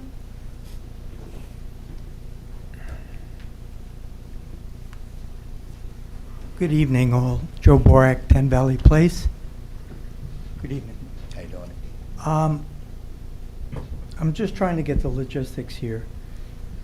You have classes being held in the pool. The prior class, are there showers, or are they preparing, getting cleaned up, or whatever, getting ready to leave? And then if you have somebody in the pool, somebody who's left the pool in lockers, now do you have somebody coming in to get prepped, get in their bathing suits, get ready for when their half hour is up? So in other words, you've got three groups all at one time. Those who are in the pool, those who just left the pool, showering, cleaning up, and those preparing to get in the pool. So I would say it's two classes. So the swimmers will check into the building, go in the changing stalls. Parents generally come 5 to 10 minutes, I would say, on average, before their lesson. We bring them in at the start of the class, and then afterwards they get changed in the changing stalls or use the shower. All right, but basically it's like having 3 sessions constantly rotating for one swim session. Those in the pool, those who have left, and those who are about to get in. No, because so maybe you'll get a little bit of overlap on a third with parents that are coming 5 to 10 minutes before, but no, generally it's the swimmers in the pool and then the swimmers that finish their lesson. In your other facilities, what is the most occupancy that you've had at the height of your times? In other words, swimmers, staff. I'll leave it at that. I'll exclude the parents.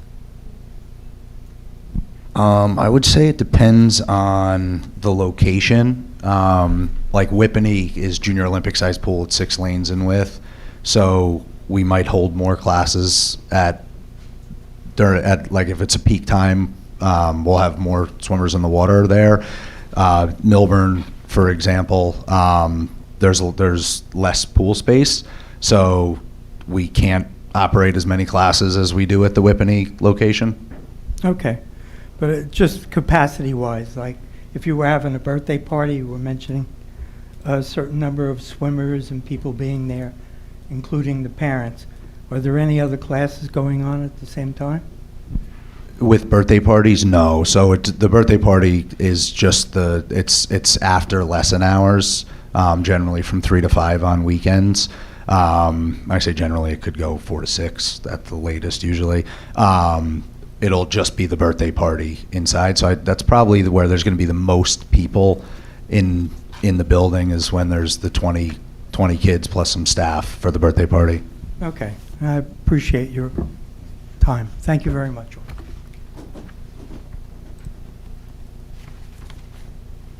Hello.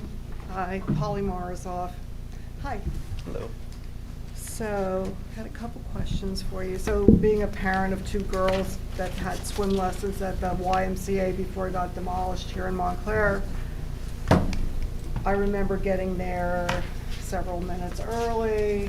They had their swim lesson, and then it was the whole big drying off, changing, showering. It's winter time, drying the hair and all that. So, that 5 minutes is not applicable at the end because it could be a half an hour until everyone is, dried up, especially in the winter months, to go outside.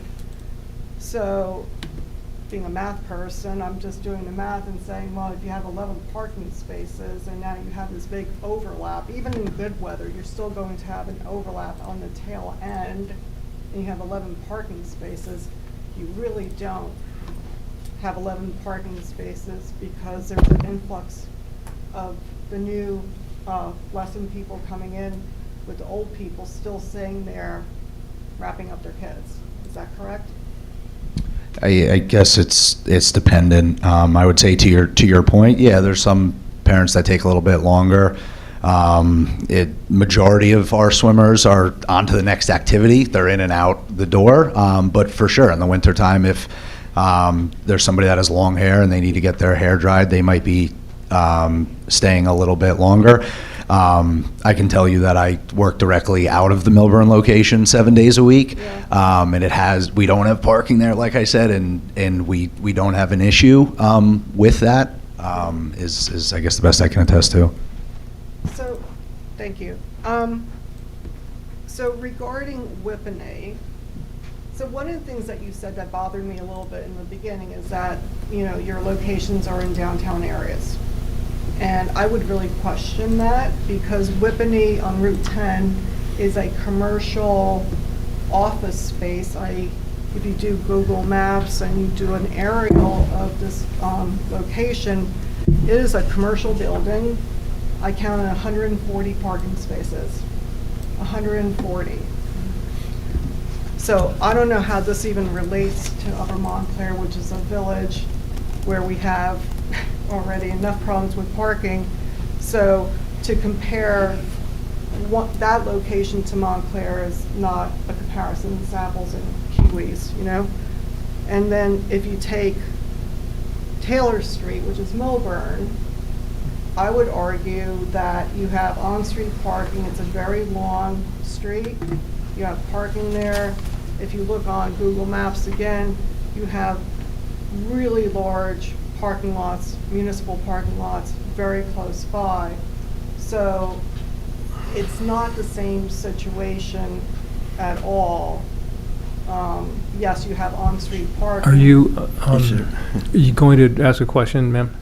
Sorry. So my question is it really apples to apples to say that you're in town when in fact Taylor Street is a back street to Milburn?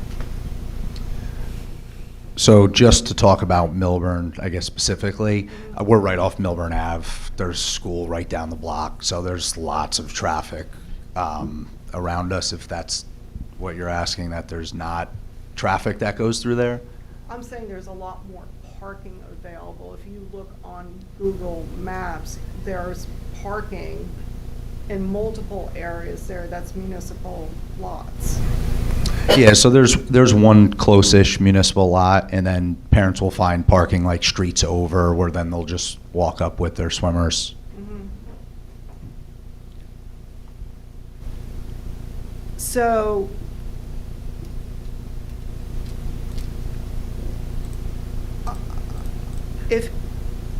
if you're basically required to stay with your kids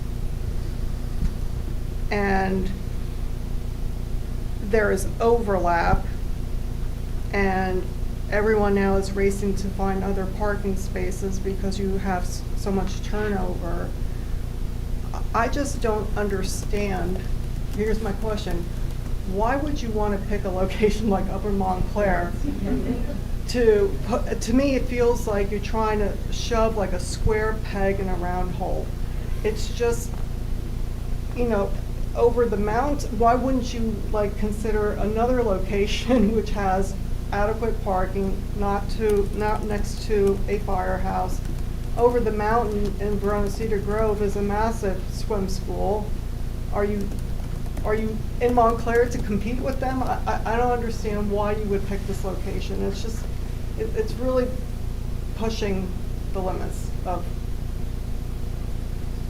and this variance is requiring a lot for all of us that are business owners around there to use up our parking spaces for our customers, for people that are going to sit inside with their kids. So for me as an operator, we have swimmers that come from Montclair too, and I've done this 15 plus years, and those parents always tell me, like, go to Montclair, it's gonna crush there, and you guys, like, when I tell you, when we go into neighborhoods, like, we know everyone coming in the building, we know our parents. Milburn, we know the neighbors who maybe some of them didn't love us at first, and now I shovel them out during the winter months. So I think we're going to be an awesome addition to the town. I know what my program provides as far as teaching a kid a skill that's going to ultimately save his life, and I think we'd be an awesome addition to the town. Okay, thank you. Just one comment. With respect, we will address all questions and so forth, but if questions relate to parking, there is a parking consultant that will be giving testimony. I just thought I'd mention that. It might be appropriate to ask questions about parking specifically after that testimony, but I'm not saying that questions couldn't be asked of this witness about parking.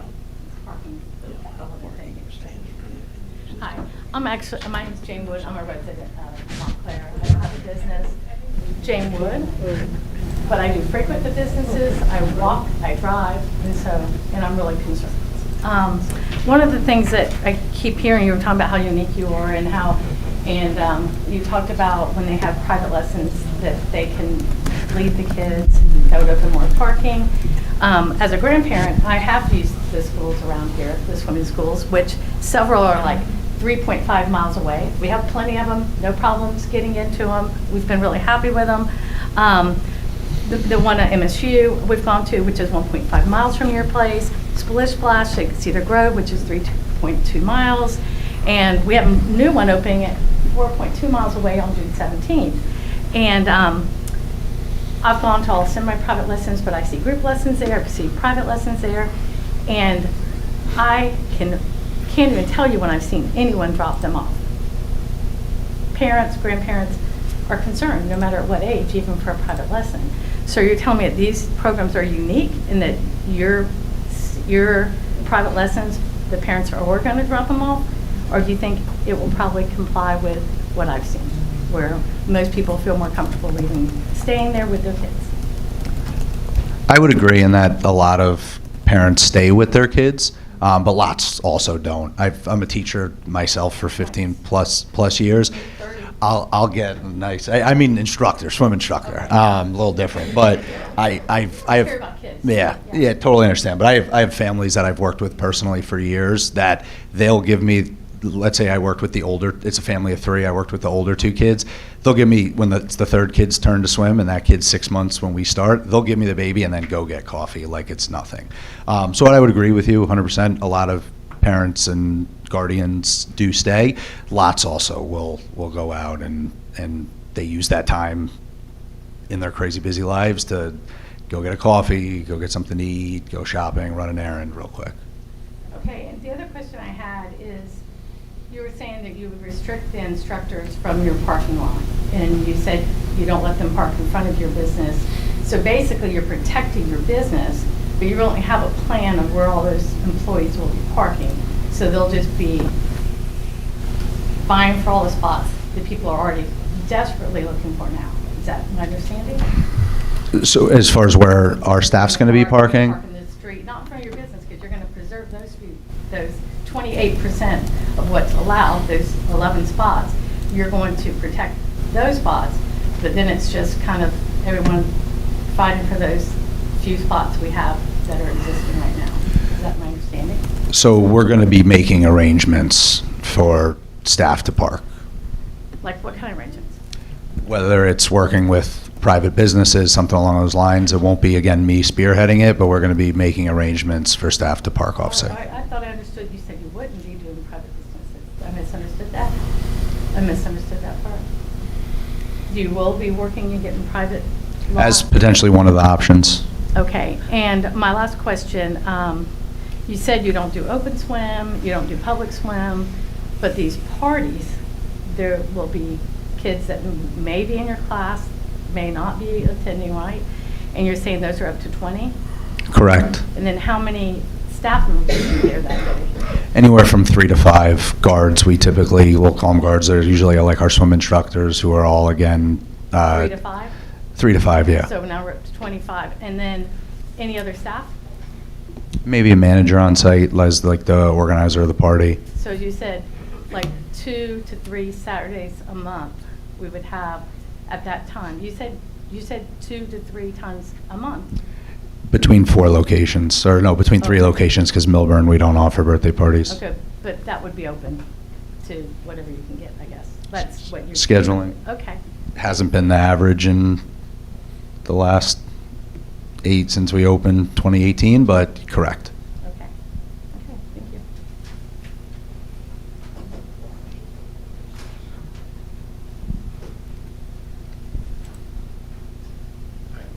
you. Warren Ross again. I'm all for swimming. I coach swimming teams, a swim instructor. I was a national swimming competitor. I think Montclair would be great. I just don't understand why this location, and I don't think that it's been thoroughly thought through where the parking and all the usage is going to be. But I have 2 questions. I looked up at MapQuest before I came here. Is it correct that in Milburn, you're on Taylor Street, not the main street, that there are 15 parking spaces just east of your building and 43 spaces right next to your building on the west? That's what MapQuest shows. Shows a huge parking lot just to the west, contiguous to your building, and 15 to the east. There's a municipal lot that's a little bit farther down Taylor Street. The other one, I'm not 100% familiar with. All right, but if you look at MapQuest, I'll go over it with you some other time, but anyway, they look like they're right there, right next to the building. My second question is, I'm concerned about parking in the plaza particularly, because the cars are going to exit into that lot. So you said in peak sessions, there'll be 10 to 12 instructors, 1 manager, 1 front desk person. There could be 12 to 18 swimmers per half hour at peak. And there could be another peak coming in for 12 to 18 in the next group arriving to get in while the current ones are swimming. So that adds up, in my book here, to 36 to 50 people at peak seasons, not counting parties. And I just don't think Upper Montclair can handle that many. Am I understanding those figures correctly? During peak time, yeah, 10 to 12 instructors, and then up to 18 swimmers per half hour. Thank you.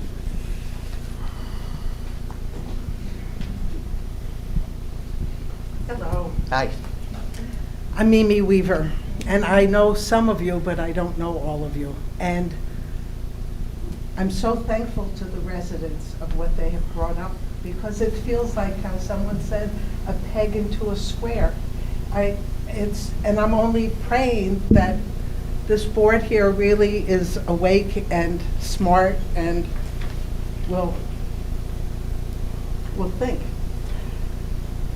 I have a couple of questions that have come up as people have talked, and I really came here for something which I'll only address at the end.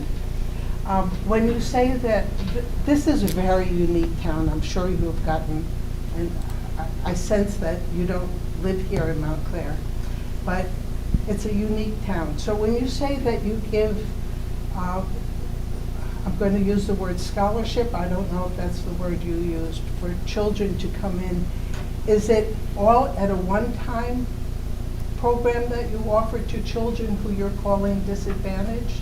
Or are they, is this ongoing, that it's for children who will be of need?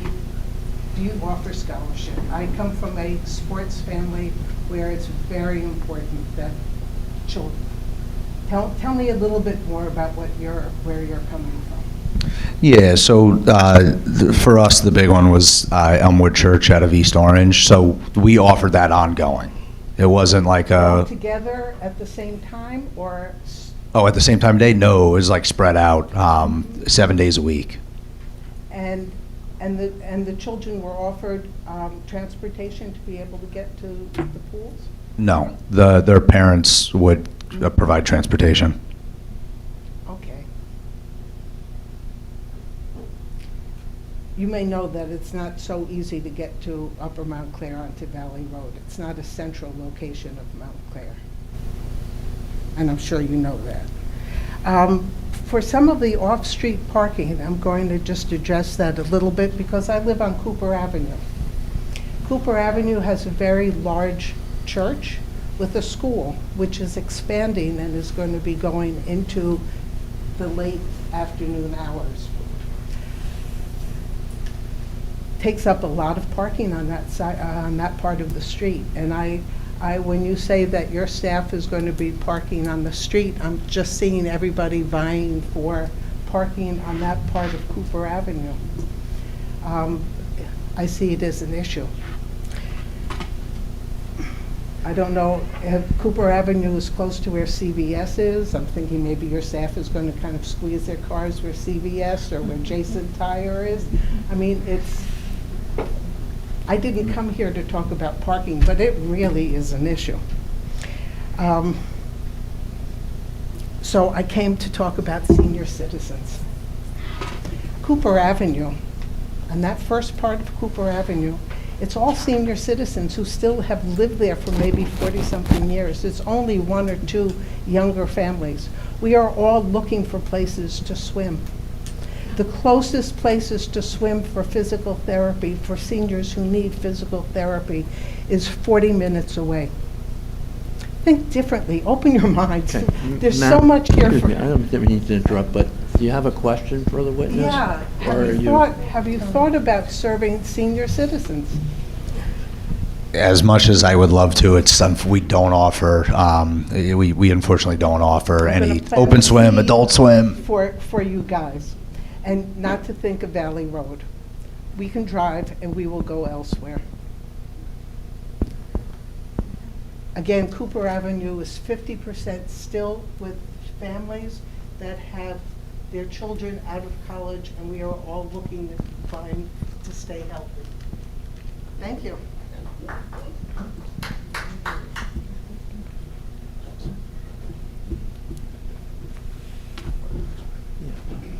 Justin, yes, sir. Yeah. Hey, man, I know it's a long night, and I appreciate the questions. I got course. two little kids who actually go to one of your competitors, and it's transformed their life. I guess one of the things that I really want to understand is the staffing. And tell me about, you explained the day really well earlier, which I appreciate. But give me the breakdown of their scheduling and how many are full-time versus part-time and how that shifts throughout the day, because I don't understand it. Yeah, so I staff, I would say the age range would be 14 years old when they can start working. Instructors have had them in their 50s. For us, as far as training goes, So it was more like the way that their day would happen. Like, are they, for 4 hours and they're off and there's someone else who comes on? Is there the full day? big time varies. It could be 9 to 12. For full-time staff, for example, they'll work like a typical 9 to 5 shift, but I have instructors that just work the mornings from 9 to 12, and I have instructors that come in the afternoon. So for parity, maybe using Milburn as an example, can you talk about the structure that you have there for the staff, so we have an understanding of the way that that's structured, to understand the ebb and flow of folks that are your staff? Yeah, so same.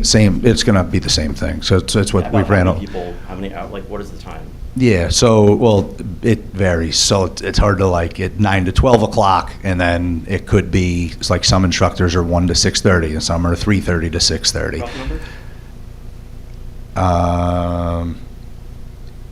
For what rough numbers? Which part of the day? The entire day? No, for those kind of chunks that you have. So first thing in the morning, you have X amount of people that are on that are full time. Half of them would leave at lunch, go on to the rest of the day. Like the way that structure would happen. So the morning, like I said, there could be 2, but 3 to 5 roughly instructors in the morning, and then I would say some might. It's hard to answer because the days truly do vary. Yeah. But And I don't have, like, if I have my schedule in front of me, I can bring that information and give you like a template of Monday through Sunday, what that looks like. But just off the top of my head, which I understand. And I think the ebb and flow is kind of an interesting thing to understand the impact and the support that you yeah, have. I would truly say, like, think 9 to 12, some come off, then some work full 9 to 5, some are, again, 1 to 7:30, some 3:30 to 7:30, weekends 9 to 2. Got it. And I guess the other question I have for you, completely different from staff, is talk to me about the other locations with regards to waste, with regards to kind of trash receptacles, how that actually happens. Because I know one of the variances, I believe, was with regards to trash for this particular piece. So, like, is everything on site, or did you ask for a variance in any of the other locations? I can't speak, I'll defer to whoever spoke about it in the past in regards to this, and then I can't speak to if we needed a waste variance for any of the other locations. I can get that information for you, but typically... Is everything on site for the rest of the locations? With regards to like a giant trash receptacle or... So like for Whippany, Whippany gets Whippany gets a bin that's taken out. Milburn gets garbage cans that get pulled to the curb. Westfield is a big bin outside, and then Livingston is a big bin outside too. I appreciate it. Thank you. I have just a suggestion. The verbal testimony about parking and demand, talking about instructors certain hours, there are a lot of numbers that are hard to remember, and I think a lot of the questions relate to not being able to remember all the numbers that were presented verbally. So there is a parking study that's been done. I would suggest that when there's a parking study in terms of it sampling available parking, that what should be done is a parking demand creation in terms of data written down should be presented so we can evaluate a cohesive set of numbers with respect to demand. That might make it easier for the board. It might make it easier for the audience to be able to get through these multiple questions about parking. And we've entertained lots of questions, and we haven't gotten to the parking testimony yet. And I'm just saying that just in the interest of time, everyone's time, to be able to get through this. So, for example, if the applicant has given us all of these numbers about what demand is, just write that down. And then we look at that demand data against the parking data that's being presented in terms of available spaces. Well, I suppose I can take that because I'm out of line here. Yeah, sure. Well, Stonefield it's a public document right now. There's a parking study that's been online for at least about a week or so, Janice. And my understanding is that we were going to get testimony tonight from the parking That's our next consultant. witness. So, again, I'm not trying to derail the questions about parking, but it would be good to hear their testimony about parking first. I know I'm not, it's really a question for the board. I can't ask the I agree. Attorney Tremblay, would you be amenable to that? We can't disallow questions moving forward with respect to this witness, but it's just a suggestion on my part. So I guess what I'm saying is that there will be an ability to ask questions about parking, and it would be advantageous to do that after we hear testimony about parking, although this witness also has knowledge of what his demand is. We'll have testimony in terms of supply. I'm saying let's write the demand down and then compare it against the supply. So again, I need your support, Arthur. What I would suggest is that we'll keep the questions going for now, but just those that are questioning, maybe just keep that in mind. Okay, I have a question. I worked for many years in marketing research, and we used to do marketing studies to determine whether or not there was a want or a need for something. Have you done, or would you consider ever doing a marketing study to see if Montclair would like this? So I'd say I just go off hearsay of clients that have made the trip over and shown the board and have told me it'd be so awesome to have this come to town. Yeah, well, I based on what I'm seeing here, I think the community is definitely not in favor of this. And I think you might want to do some research and find out about that, because I don't think it would be welcome here. And I think that the board should consider that. No,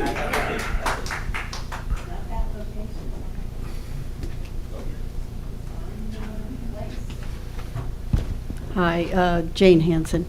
Can we confirm the hours of operation of this particular site in Montclair? Will it be 9 to 12, 1 to 3, and then 9 to 2 on the weekends? Is that it? Is that confirmed? Because to your point, we need to know what the hours of operation are before we can even consider what the, the effect of the parking study. So- Yeah, I can confirm. Okay, So 9 to 12, then again 1 to 7:30, Monday to Friday. 1 to 7:30, okay.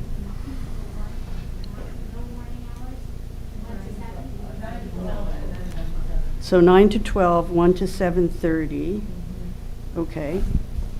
And then on the weekends? 9 to 2. Okay, great, thank you. Oh, sorry, one other question.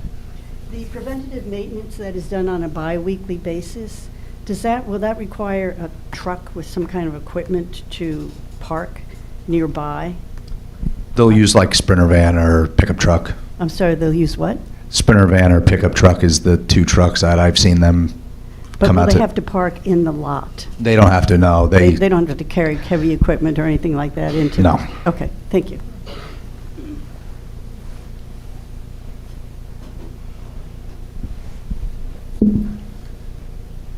Hello, Graham Wyville. What was your name again? Devin. Devin, how you doing? Good, how you doing? All right, I was just a couple questions. How did you start your first school? So I started teaching when I was 14, and then I taught at a different swim school, built up in backyard pool following in the summertime, and then that snowballed into finding my own location, which started out as hotel rentals, and then from there eventually having standalone locations. So how did those first schools get funded? Through a partner. You had a partner, okay. Is that the same partner you have with this swim school? It is, yes. Okay. And so, all right, thanks. Would you ever teach, so you used to teach swim lessons in your backyard, you said, or that public pool, maybe? Yeah, if they brought us in as a guest, yes. If you brought in. So, would you ever teach these swim lessons at a public pool now? Oh, No. I think the questions have to be directed toward his testimony that he made this evening. Not I think, I know. So if you've got questions with respect to Well, the testimony he's made, that's I- appropriate. Right, so you mentioned earlier that swimming's a life-saving skill? You believe that? Yeah, 1,000%. And so, do you think that's something that people should have to pay for? What's the objection? What's the purpose of this? It's a valid question. Do you want to answer? I mean, it Object to the question. I mean, what does that Do you think have to do? that you should have to pay to learn how to swim? There's no testimony at the cost of what. I'll it's just not- say I was lucky enough to turn it into something that went from. So how would you define the success of your schools? I'll stay to the testimony. We're going so. How would you, how would you define the success of your schools? You said you have success in busy downtown areas. How would you define that success? I would define my success as teaching a skill that's going to save their life. So for me, the most important thing is getting a kid to be able to swim safely. And given what you've heard today, why would you still want to continue with this plan? Because I think it's going to be an awesome addition to the town, just like it's been everywhere else we've went. You think that? That's fine. You're entitled to think that. So you're disregarding the things that people have said today, the opposition? There have been questions. I think my suggestion about not asking questions about parking was wrong. You got to get your questions a little bit more focused, if you may, on the testimony that this gentleman has made with respect to the way he operates his swim school. Please. I did ask, all right, well, how would you dispose of the chemicals at the school?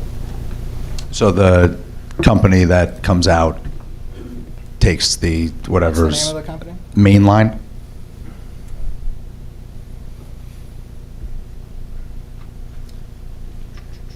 And someone earlier suggested that they would like to see you provide swimming to seniors. What is preventing you from doing that? It's just not how I've operated the business. The focus has always been on kids. Right, okay. Thank you.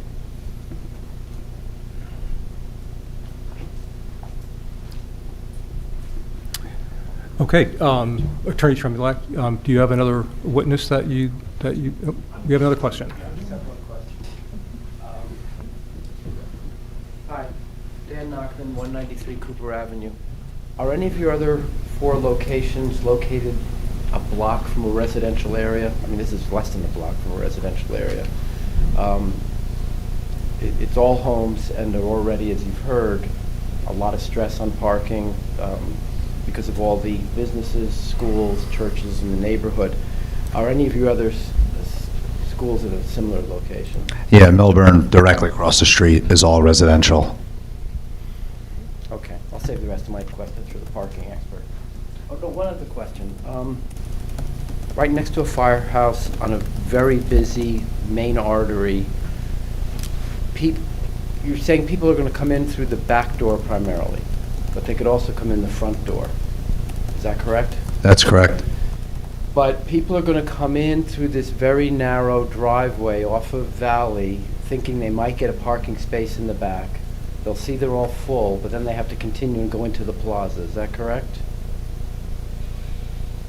Can you repeat the question one more time? So if somebody's coming to bring their kid in, they're looking for a parking space. They know you have, I think, 11 spaces is what you're planning for behind the building. Is that correct? I'll defer to the parking expert. 11 or 13 spaces, however many there are. If they pull in alongside the building and they get to that little area behind the door that you want them to come in, and they see all those parking spaces are full, they have no choice but to continue out into the plaza area, right? And so if there's a lot of cars coming down that snaking driveway, is there a potential for cars to get backed up because 5, 8, 10 parents are coming all at once to drop their kids off? And is it a potential for that to back up onto Valley Road? I'm not sure if he's really capable of answering that. I would say from an yeah, correct. I would defer to the parking expert. I can speak to the operation of the facility. Not 100%. I think that's a concern, and I'm surprised there isn't a traffic study required, because given how busy Valley Road is, the potential for 8 or 10 cars from both directions trying to get into that driveway, I just see a great potential for backup and a jam to create. Mr. Knox, why don't you save that question for the parking expert who has experience with that? Thank you.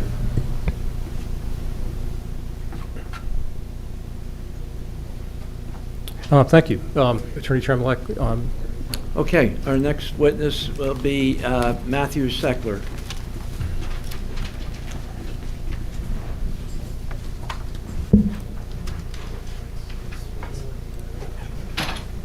Should we take a 5-minute break before the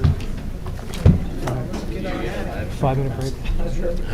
He has to set up. He has to set Mr. up. Chairman, it's going to take a few minutes to set Yeah, up.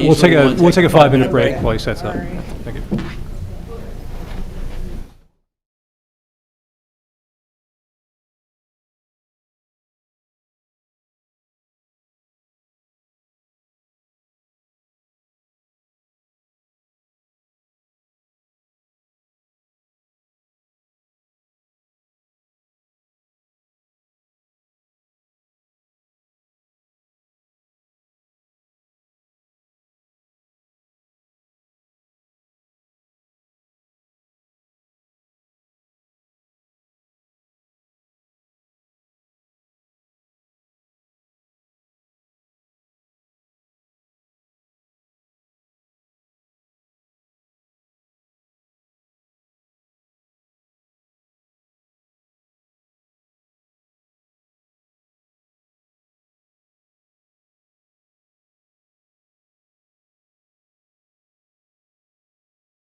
feel like she was posted. Yeah, I would think. Okay, very good. Attorney Trembulak, you have your next witness to Yes. testify. No, I mean, Matthew makes a lot of Seckler, sense. who's ready to be sworn in. Sir, do you solemnly swear or affirm the testimony you're about to give will be the truth, the whole truth, and nothing but the truth? Yes, I do. Would you please state your full name and business affiliation for the record? Certainly, my name is Matthew Seckler. I'm with Stonefield Engineering Design. My last name is Seckler. My address is 92 Park Avenue, Rutherford, New Jersey. Okay.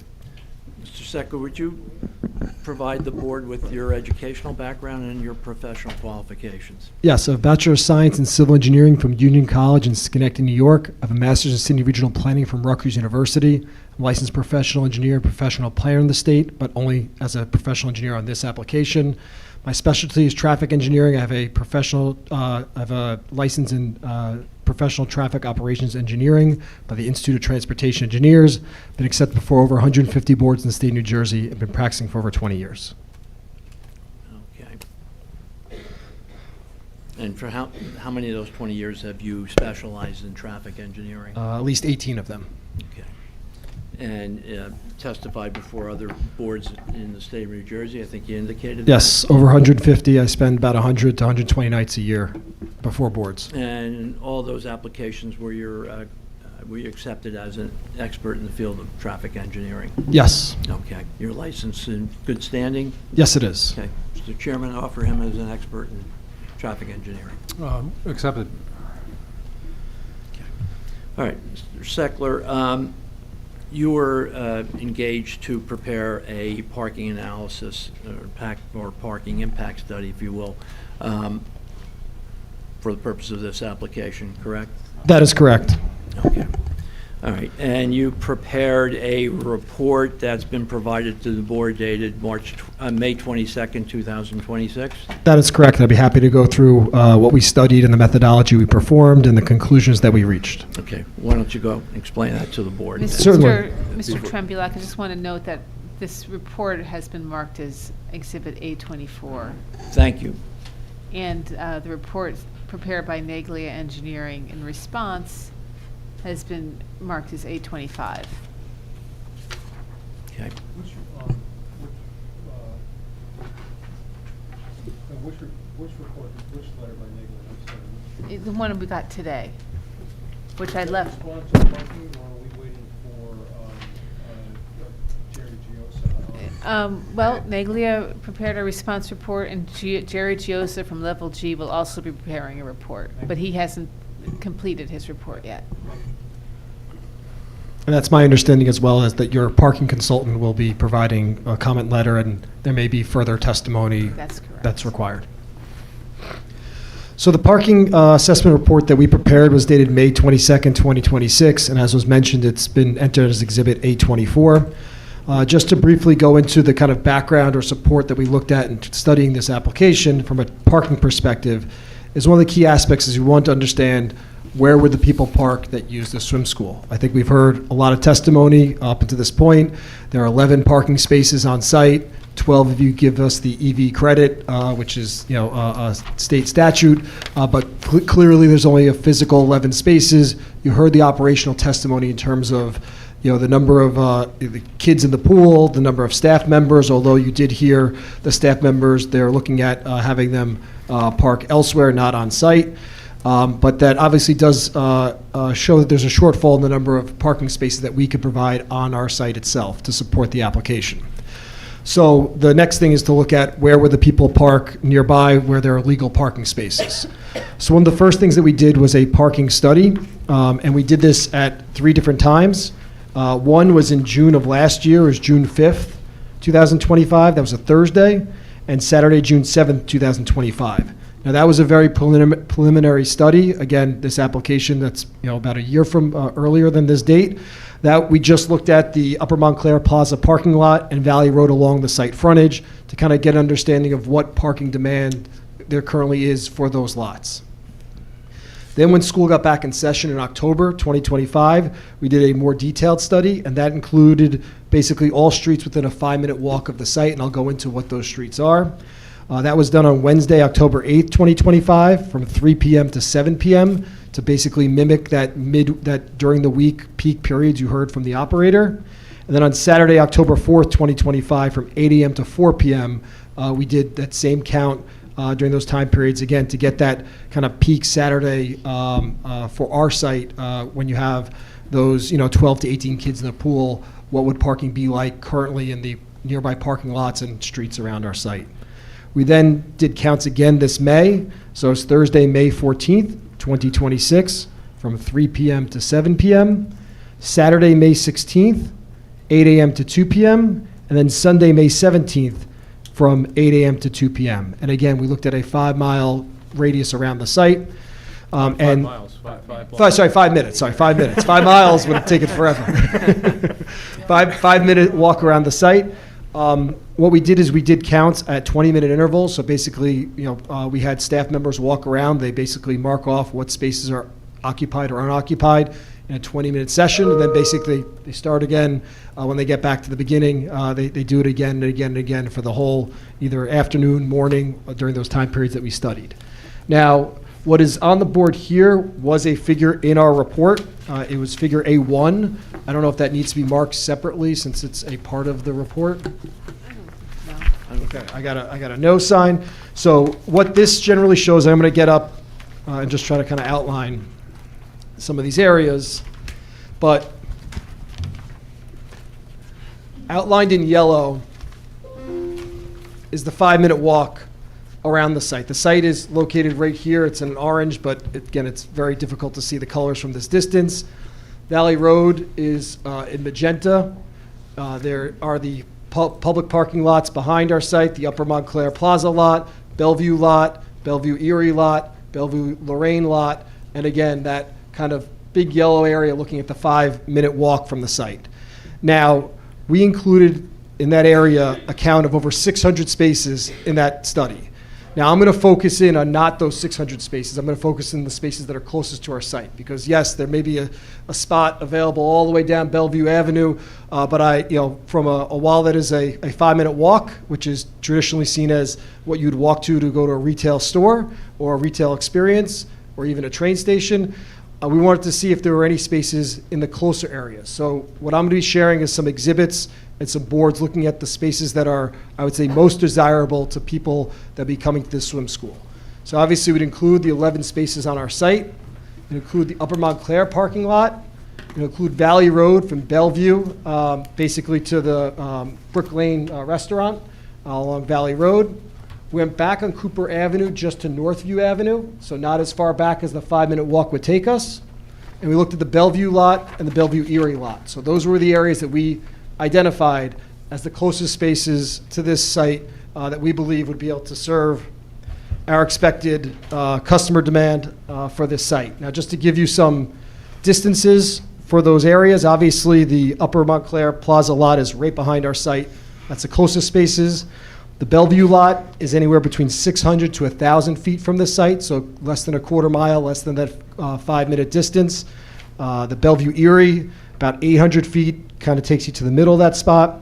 The parking spaces on the street were generally within 700 feet of the site, and that encompassed 263 parking spaces, not including any parking spaces that have permits, any reserved parking spaces, ADA spaces, or EV spaces. I did not count that in what you'll be seeing in my later charts of the 263 spaces that are, I would say, eligible for our customers if someone was not in those spaces to begin with.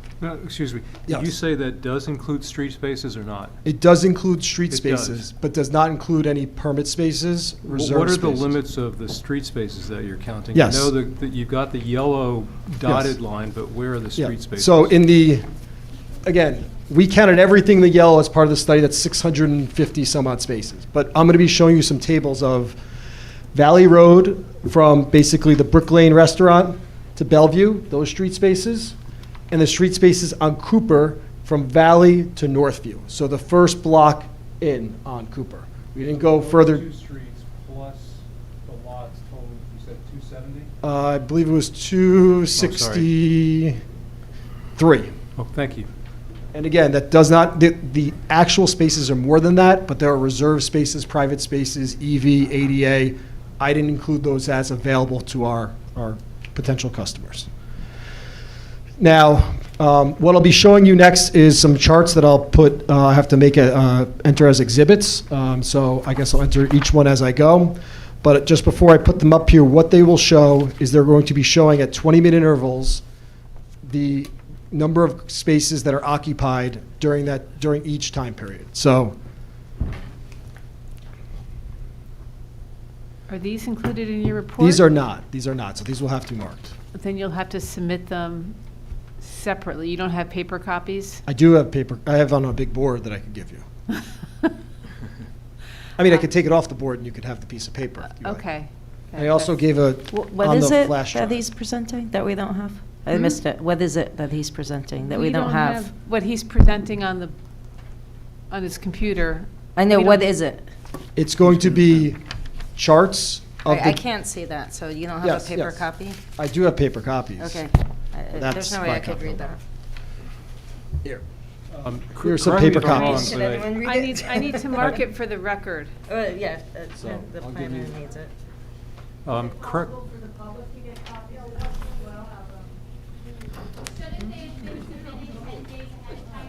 No, they shouldn't. be.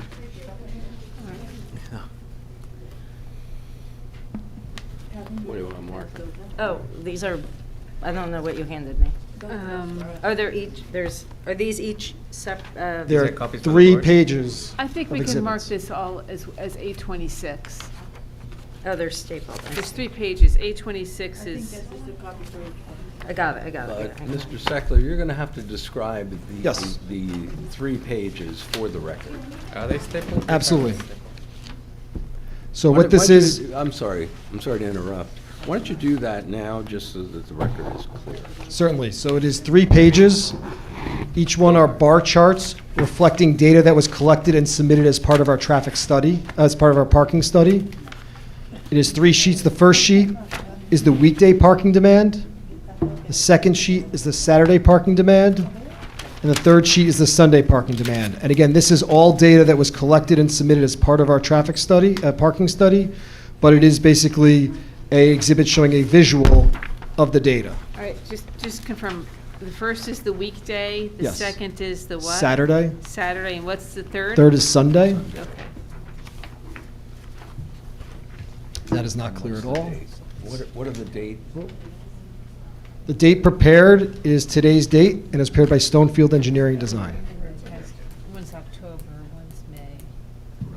And can you define demand before you present in this context? This context is the existing demand in the parking lots. I don't know who asked the question, but it's the existing it's not- demand of the I parking know, lots. can you define it without using the word demand in the Is the definition? existing number of parking spaces that were occupied when we did our counts on 20-minute intervals. Can I just clarify what the charts are, just based on the understanding of what you just told us? Your study has more spaces that you considered, 600. Correct. These charts refer to what you just testified to, the lots plus valley from wherever to wherever, up to Bellevue to where it starts up Brook Lane. Bellevue and that little section of Cooper. Correct. Okay, so, got it. So You're So- saying these, by demand, you mean these are vacant spots when you, No, what? these are occupied spots. Occupied. In each Got it. individual area of the counts. And again, I'll describe them. At the top of the page, there's a yellow line. That reflects the total amount of parking spaces, the 263 parking spaces that are out there. Some of them are occupied, some of them are empty. What we have on the bottom of the sheet, and this is the first page of the exhibit. This is October 2025, when we did the counts. We have starting at 3 p.m., then 3:20, then 3:40. Again, at 20-minute intervals, we did counts. And what we've done is we color-coded the parking demand, and again, that's the amount of spaces that were occupied in each one of those areas. So in this case, the red is the Upper Montclair Plaza parking lot. That's this first set of the rows. So again, it's very blurry being this close to the screen. I mean, it's showing there's 50 occupied spaces at 3 o'clock, 50 at 3:20, 53, it looks like at 340, and goes down and down. The next part of the bar chart. I'm sorry to interrupt. Wait, you said one's October, one's May, but May had 3 dates. Can you give us the exact dates for each of these charts? Yes, the October date, weekday is October 8th, 2025. The May is May 14th. Thank you. May 14th? Correct, 2026. It's on table 3 if you look at your chart. Not there yet. And that's true for all 3 pages, those dates? We only did Sunday counts in May, so Subset. that would be the May, Oh, I see, it's different days of the the week. May 17th, yes. So, wait, so October, the Saturday is what date? October 4th. And then 2025? Yes. And then the May for Saturday is what date? May 16th, And then for the last page, for the May Sunday? 17th, that was a Sunday. Okay, thank you. 16 was what day? The Saturday, so, sorry, I will read them to you one second. May 17th, okay. The first page is October 8th, 2025, and May 14th, 2026. So, just because he sampled lots of different dates.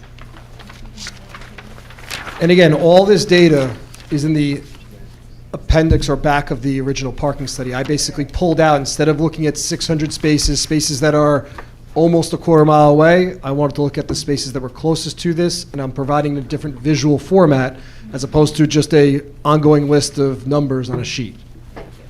So again, working from the bottom, it's the Upper Montclair parking lot, then it's the Bellevue parking lot, then it's Bellevue Erie, then it's the on-street parking spaces. If every space was occupied in those lots, this line would go all the way up to the yellow line. In fact, when we do on-street spaces, sometimes they're legally parked cars. You may have a time period where it would even be above that if you did your counts.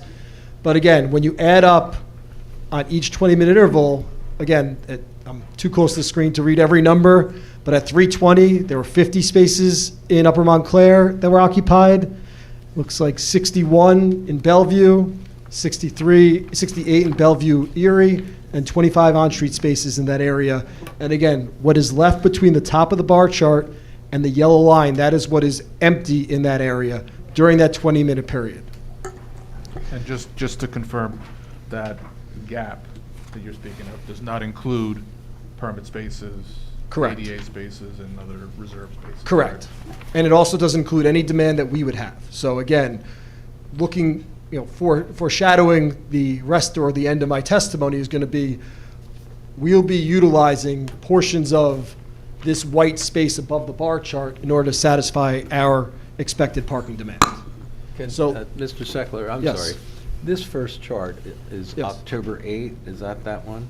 That first chart is October 8th, yes. Yeah, October 8th, 2025. This Correct. suggests to me, based on what you've just testified to, that during the 3 to, 5 or 6 o'clock hour, there are more cars parked rather than in the evening.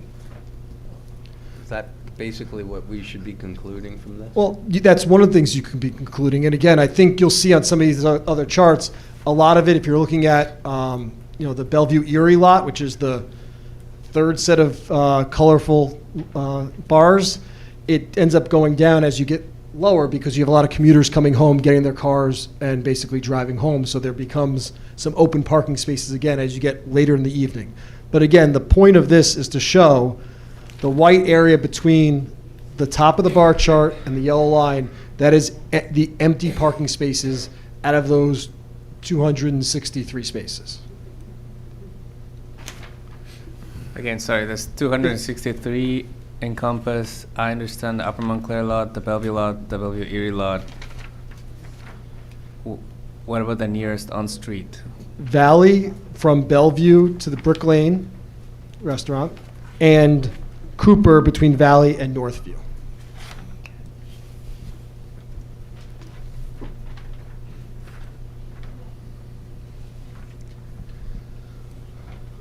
I'll slide over, and this is May. So this is the counts we had just performed. These are the counts. May 14th, 2026 was a Thursday, 3 p.m. to 7 p.m. So again, just like a weekday we did in October, same type of chart. Bottom is the Upper Montclair Valley, Upper Montclair lot. Then you go Bellevue, Bellevue Erie, and then the street parking. Again, what we're seeing here is, I think, if my math is right and I could see it correctly, at this point, the largest amount of demand that currently exists is at 640, when it looks like you're at about 201 parked cars out of that area.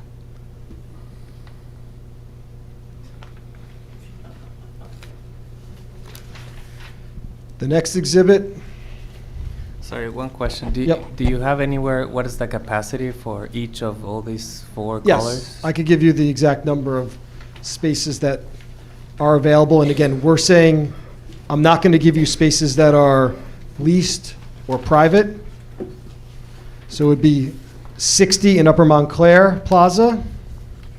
What There is would that? be Sorry, are you reading that? 60 in Upper Montclair Plaza lot. There's 96 in the Bellevue lot. 68 in the Bellevue Erie lot. That doesn't include, depending on the time period, the restaurant parking spaces. And then on street, I don't, can you repeat it? yes. Is So it also in your report somewhere? it's On in page- tables in the report, but I'll just give the numbers for clarity. Again, it's 60 Upper Montclair Plaza, 96 in Bellevue, 68 in Bellevue Erie, and there were 39 on-street spaces between the two streets that we discussed.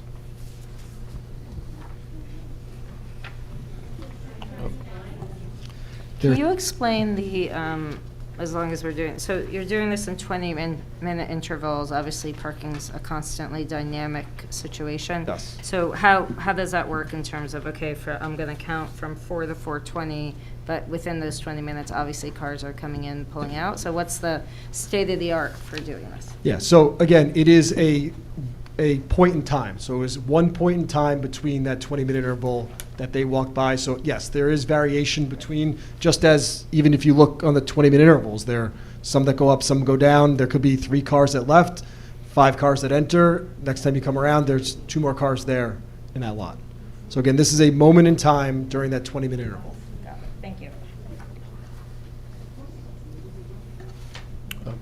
Mr. Chairman, if I could just ask a question as well.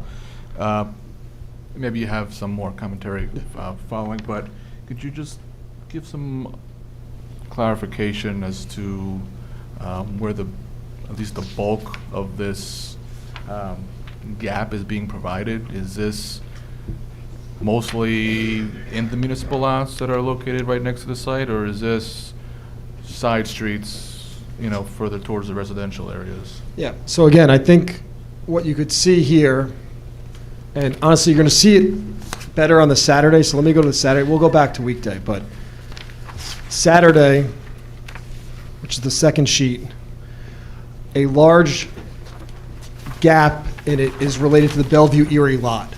The Bellevue Erie lot is very tiny in here, 1, 2, maybe 3 cars occupied on the Saturdays and Sundays. That is where I would say the majority of the empty spaces are coming from. Still in the morning, there's some empty spaces in Upper Montclair. There's 31, 32, 34. No, sorry, this is 50. By the time you get to 10 a.m., you're above 50. I think it's 6 spaces. So again, early morning, you have some in the Upper Montclair lot. Then it basically fills up throughout the day. You're at 60 for multiple iterations. It's about 4 straight hours where you're completely full in Upper Montclair. Again, but where you see, in terms of I would say the available parking in the Saturday, it's the Bellevue Erie lot that basically carries a lot of the supply. And Mr. Seckler, just to confirm, this does not include the permit-only parking spaces? Correct. The permit only for transit as well, right? Correct. Thank you. There'll be questions for the public And after. I'm saying, when relevant, like if permit is not applicable during certain time periods, we're assuming that you could park So there. on Saturdays and Sundays, you can, okay. Correct. If there's no one parked in that stall, yes.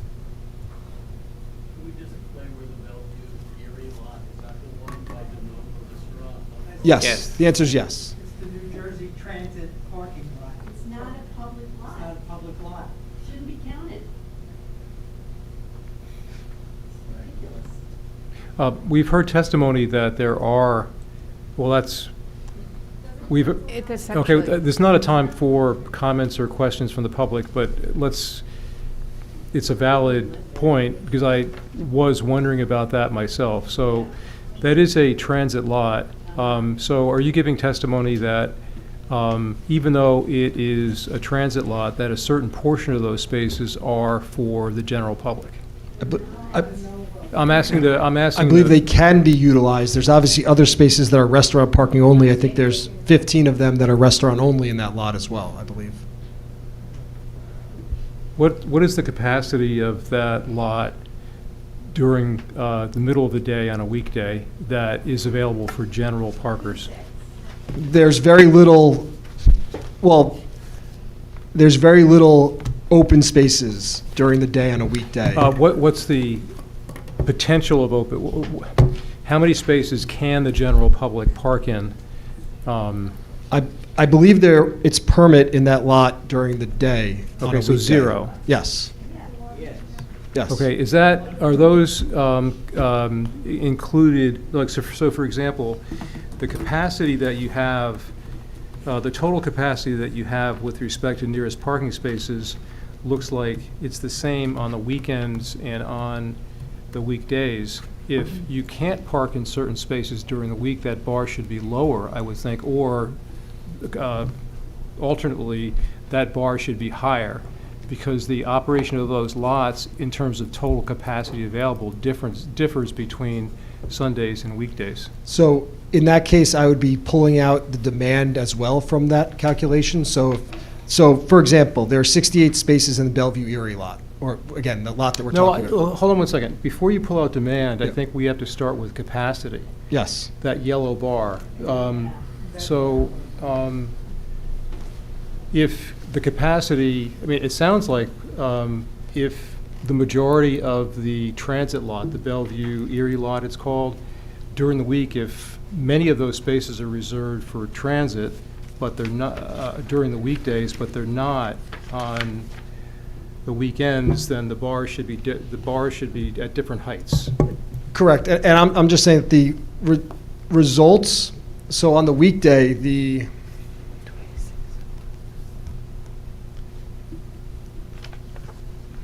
I'm sorry, the yellow line at yes. the top, not the... Yeah, I understand. You're saying, hey, this yellow line should go down, but I would also be pulling out the 68 spaces of demand down here for the reserve parking. Well, but they're two different things. The top is capacity and the bottom is demand. Correct. So... But I can't, these 68 cars, I can't count in demand if I don't count them in capacity. I'm saying this would drop and this would drop with it. Oh, okay. So right now you've got transit parking included as demand in the weekday? It's the full 68. There's 68 spaces there, it's 68 demand, basically. And so the yellow line potentially would come down 68 spaces. This bar would also come down 68 spaces. Mr. Seckler, I think you should maybe have a follow-up discussion with our parking superintendent. That part of that parking lot is owned by the township, and my understanding is that it may not be signed, but some of it may be available after a certain time of the day for customers to park. So I can't testify, that's my understanding. So I think for the next meeting, maybe you should meet with Mr. With Manny, our superintendent, and he will get you that information. Sure.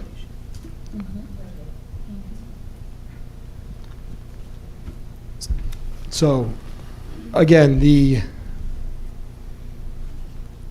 table shown Saturday on the left in October, Saturday on the right in May. The delta between the top of the bars, yellow line, that is the excess capacity in the lots. Sunday, which is the third sheet. Again, not unexpected for downtown. Slow start in the morning, picks up as you kind of go throughout the day.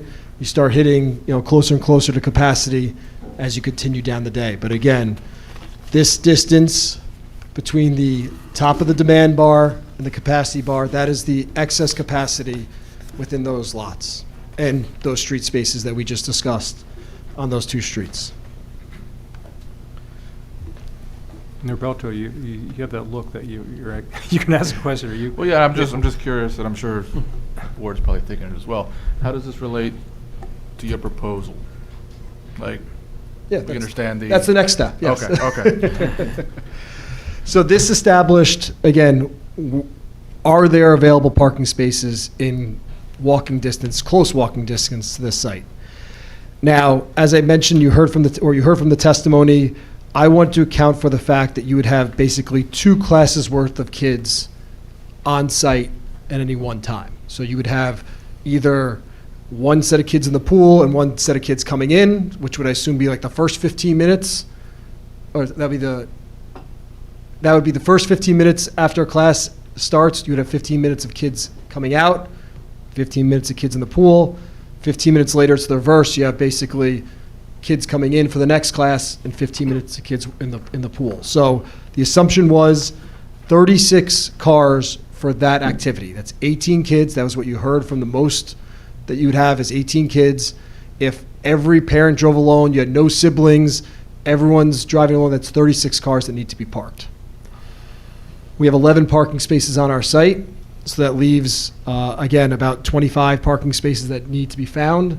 At all these time periods, there was in excess of, our closest time period was October on the weekday. We had 43 available parking spaces in that close region. So again, we're going to state that, at 4:40 on October, that was the most used parking time. There was 220 spaces out of 263. There were 43 empty spaces. That 25, that delta would utilize some of those 43 parking spaces. And that, again, is the worst case scenario of having 18 kids in the pool, 18 kids hanging out, either getting ready or coming out of the pool, and every parent driving their own kid. No carpools, no siblings. That would be the maximum parking demand. Are staff accounted for or baked into that number? So again, in that time period, if we did have 10 staff that need to find parking spaces, that would still fit within those 43 empty spaces. Again, you heard from the applicant, they're looking for spaces, so if they do find spaces that are not part of this count, whether it's a private lot someplace else, it would obviously not dig into that 43 empty spaces. Okay. I guess you kind of touched on it. As part of your study, have you looked at potential locations where you think that idea of providing off-street parking can work? I personally have not been involved in that discussion.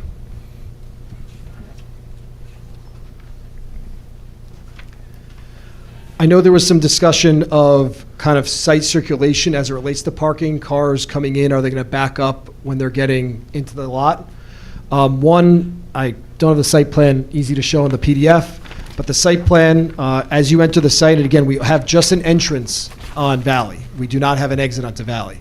When you're coming in off of Valley, you could fit 6 cars in line before you get to the first parking space. So if someone is pulling in and you're waiting for someone to get out of a parking space, you could basically stack 6 cars behind each other. It's about 120 feet before you get to Valley Road. So you have a comfortable entrance into the lot in terms of being able to fit cars where they're not backing out into the street. You have the angled parking, and then you basically, again, exit to the Upper Montclair Plaza lot. I do think there is a benefit to not having 2 curb cuts onto Valley Road. Again, obviously Valley Road, high levels of pedestrian activity. It reduces the amount of pedestrian car interactions on that roadway.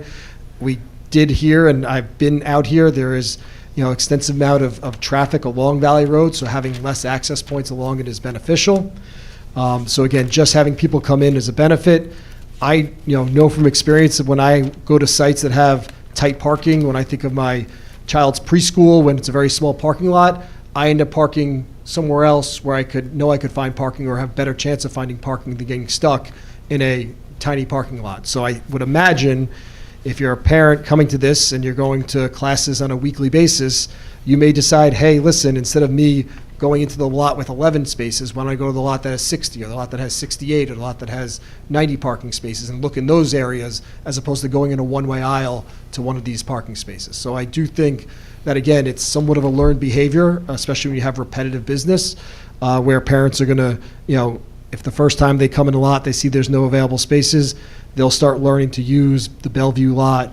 Again, Upper Montclair is filled during some time periods. Again, if you have the early Sunday morning class, you could probably have no problem getting into that lot. But there are obviously a little bit of a learned behavior for the parents to kind of find their easiest spot in this area.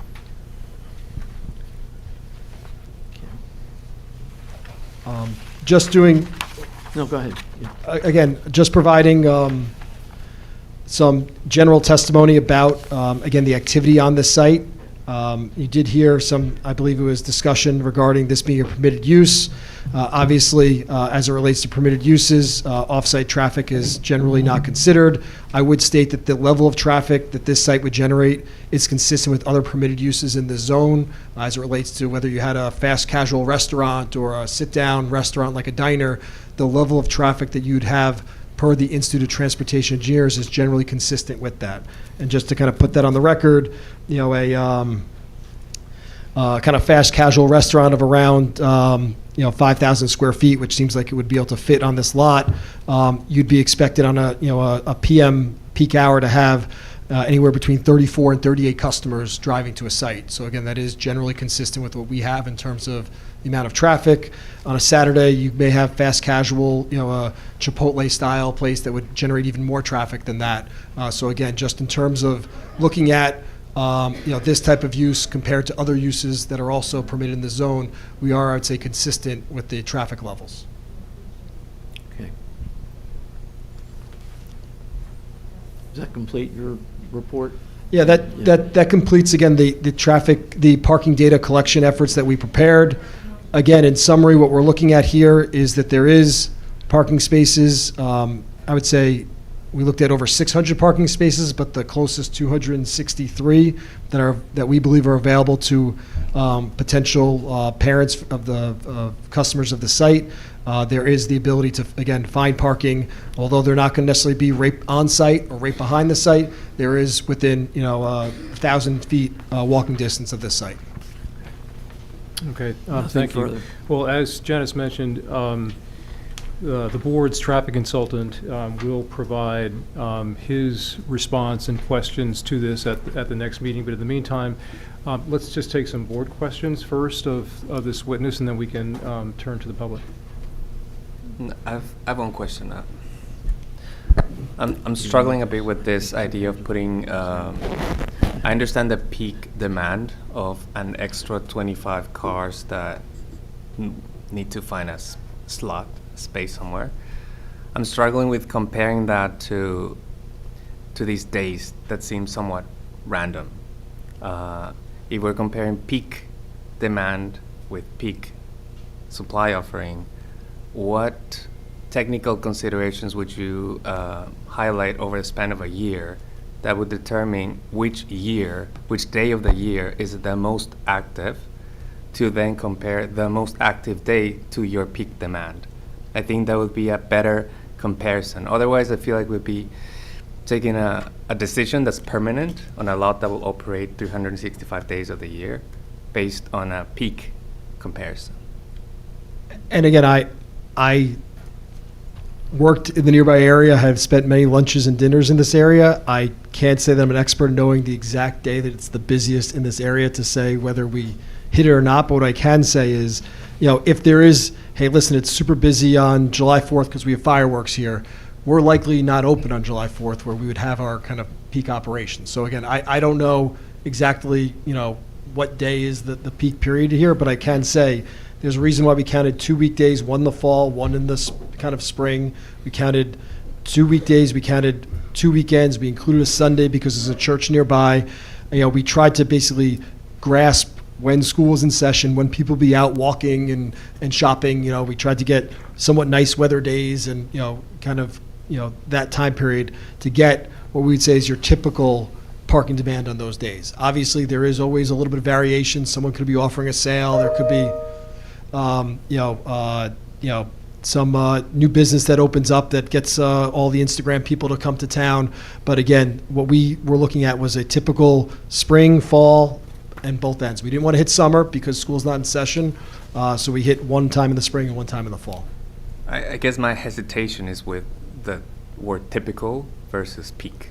And perhaps it's something that we can add to the town's expert, perhaps as a note to help you out in terms of what are the conditions under which in Montclair it's the most active if it's not a holiday, like a day that would be in operation for the pool and it would be very active. Because we've heard so many comments from everyone that there's not enough parking. Again, I don't dismiss that this is true. I think that's very likely. I don't think you can say or you can tell me that is the absolute peak that this place would ever get parked. And I'm not sure if you can say that or attest to that. I'm curious. I could only say what I'm expected our site would generate, just because you heard from the operator who operates other sites. I can't say. You would, honestly, your parking consultant or supervisor may have information on how many meters get paid on a certain day that they'd may be able to kind of back into whether May and October are the busier times or not. That would be the only way that unless someone did these counts for 12 straight months to Can we nail get it those exactly. numbers on, Which numbers? like how much these lots are occupied? I don't believe Okay. we have that information. Okay, I guess my question was comparing peak with peak. That's all. You mean on a daily basis? I mean on the highest day of occupancy in the year. That's- And I would say, generally speaking, when we do studies like this, we generally don't go for the extremes. Right. In So either it's the way. typical or the average? You want to try and get a normal day, a random day, as I think you said, during school, where you kind of get the most activity on a normal day, unless it's a specific focus, as for a specific application on a particular time. Other than that, we generally try and get an average peak. That's generally what's expected and what you would experience on a day-to-day basis. Just for context. Other questions from the board?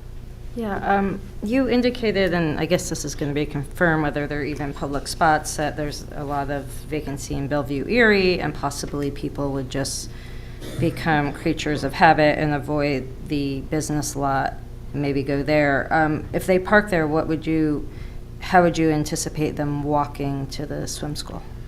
I guess there's two routes. They would cross the tracks on the far side of Bellevue Avenue and then there's a crosswalk that kind of takes you into the Upper Montclair parking lot, kind of across where the Bellevue and Upper Is that Montclair. typical that pedestrians and children and family cut through that parking lot as pedestrians? I said one option. Okay. And the other option was you'd walk all the way down to Valley and then enter via what sounds like the front door along Right. Valley. So you in might that use way. the front door if you parked at the Bellevue Erie lot. Potentially, again, I think it would be up to the parents' comfort on which direction they would go in. Again, obviously both are physically available, but I know the entrance from Upper Montclair is a little tight on Bellevue in that area. Other questions from the board? Well, one of the questions that I had was trying to figure out when a particular lot is full. I mean, it may be that the ban doesn't really tell us whether or not a particular lot is full. Yeah, so I could tell you, because again, I have all and the numbers were all in the tables and the charts, so I'll give you an example. In October, on Saturday, the Upper Montclair lot was full, and here's the other thing. In traffic engineering, typically when things are 85 to 90% full, they feel full. When you drive around and there's limited number of parking spaces, it feels like a full lot. So whether you have 60 spaces out of 60 occupied, 59, 58, it's still going to appear as it's full if you're using the parking lot. When you're hunting and there's only 2% of the spaces are empty, it's going to feel like it's full. But for example, between 10:20 and 12:40 on the Saturday in October, the Upper Montclair parking lot was between 57 and 60 spaces occupied out of 60. So it was, full. It was, whether it was 60 to 60, which is physically full, or 57 out of 60, which still feels full. Which day is it again, sorry? That was the Saturday, October 4th, 2025. And I think we'll see. Sorry, this is not labeled, says. It's in B1, table B1, which is in the tables in the back. I was just pulling in, the Upper Montclair parking lot is the third set of data.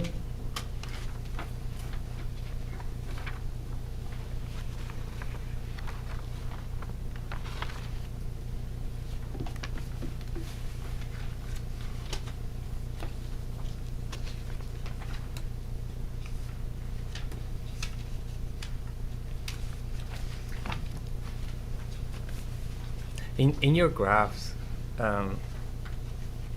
it looks like 440 on this day in October is when it's the most That's the worst. occupied. That was the worst. Right? The week, that weekday in October at 4:40 was the most occupied. Can you pause for a bit, like entertain me, just so that I can write it down? The Upper Montclair Plaza lot has how many slots? At 4:40, had 57 spaces occupied out of 60. Out of 60, okay. The Bellevue lot? Had 67 out of 68. 67? I see 64 here, okay. Out of 68, okay. The Bellevue Erie? Oh, sorry. I was reading Bellevue Erie, sorry. Bellevue at 4:40 had 64 to 96. That actually had some capacity. 64 out of 96. Correct. So the Bellevue lot has 96? Correct. Is that the lot that's not open to the public? No, that's the one on this side of the train tracks. Bellevue versus Bellevue Bellevue Erie. Erie, yes. Is Bellevue Erie counted on any weekday? Yes. But again, we're also counting so for example, at 4:40, 67 out of the 68 spaces were occupied. But we don't think they're open. I believe that there are time periods where parking is permitted for the public. During the week? During the week. I don't know if 4:40 is that time, but again, we only are getting one space credit of capacity during that time period because it was 67 parked cars out of 68 spaces, so.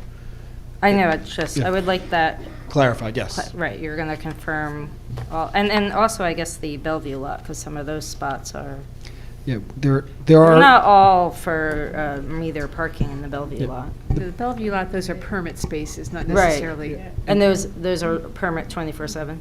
Yep, and we didn't. Yes. Okay, Yes. okay, I'm just confirming. All right, so possibly Bellevue area spots Right. that are, At a certain time, if Time. those spots are not being used. but by not commute, labeled as such. It's not labeled. So does yes. that really count as an available spot if you can't really park there? One may ask. Sorry, I didn't mean to. No, interrupt. that's good. And what's the total capacity in the nearest on-street spaces? So that I'm going to go to table B2. This is the on-street spaces. So I'm looking at kind of the second and third columns. This is the Valley Road section.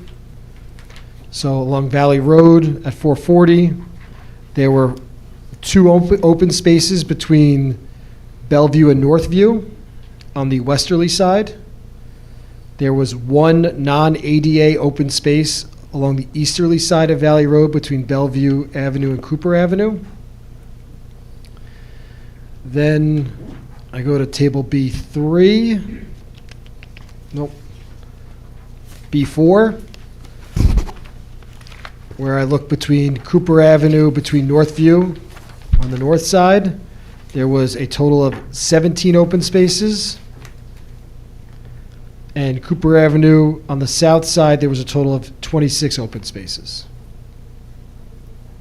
Oh, sorry, that was not between, that was a different area, sorry. Cooper, between Valley and Northview, this is the third set of columns. It is 0 on the north side and 5 on the south side. So yes, there was 5 spaces available on Cooper in that stretch. Sorry, that was a lot of numbers. Yes, that's why I thought the that bar was- charts would be a little bit I don't easier think than reading every it- number. I think it's easier for making your point. It's harder to read in terms of how to get to the bottom of like where the blank spaces that you're proposing actually located. Yeah, so the vast majority, again, there's 43 empty spaces at 440. The majority of them are in the Bellevue lot, and then there is a few on street, but the majority of them are in the Bellevue lot at that one time period. Mr. Seckler, on Schedule B4, under the third column that you talked about, Cooper Avenue, what does the negative sign mean? If there's more cars parked than spaces, so if there's illegally parked cars, if someone's parked in front of a hydrant or a driveway or double parked, that would be a negative. So in that case, there were, some of these time periods, there were 8 cars parked, and only what we saw is room really for 6 spaces. Can they use the Bellevue area lot?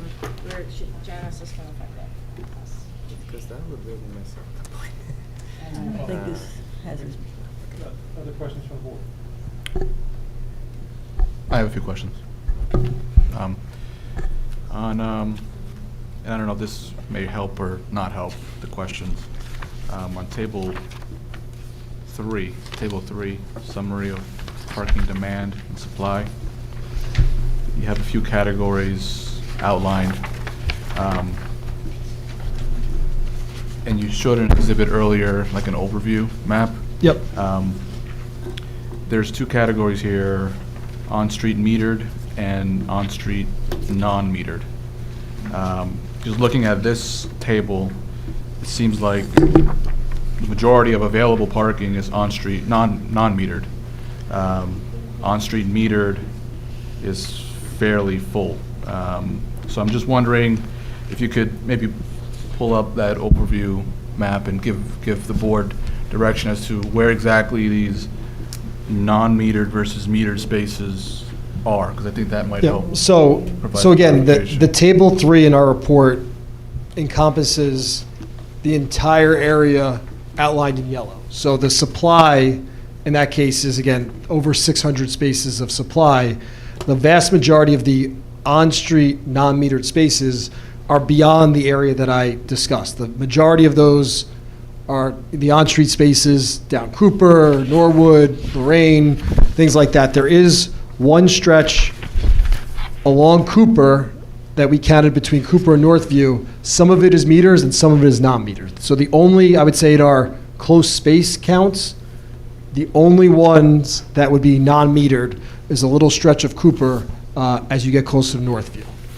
Everything else would be metered, at least part of the time. Obviously, on Sundays, meters are not open at all. But so again, on table 3, that's looking at the whole yellow area.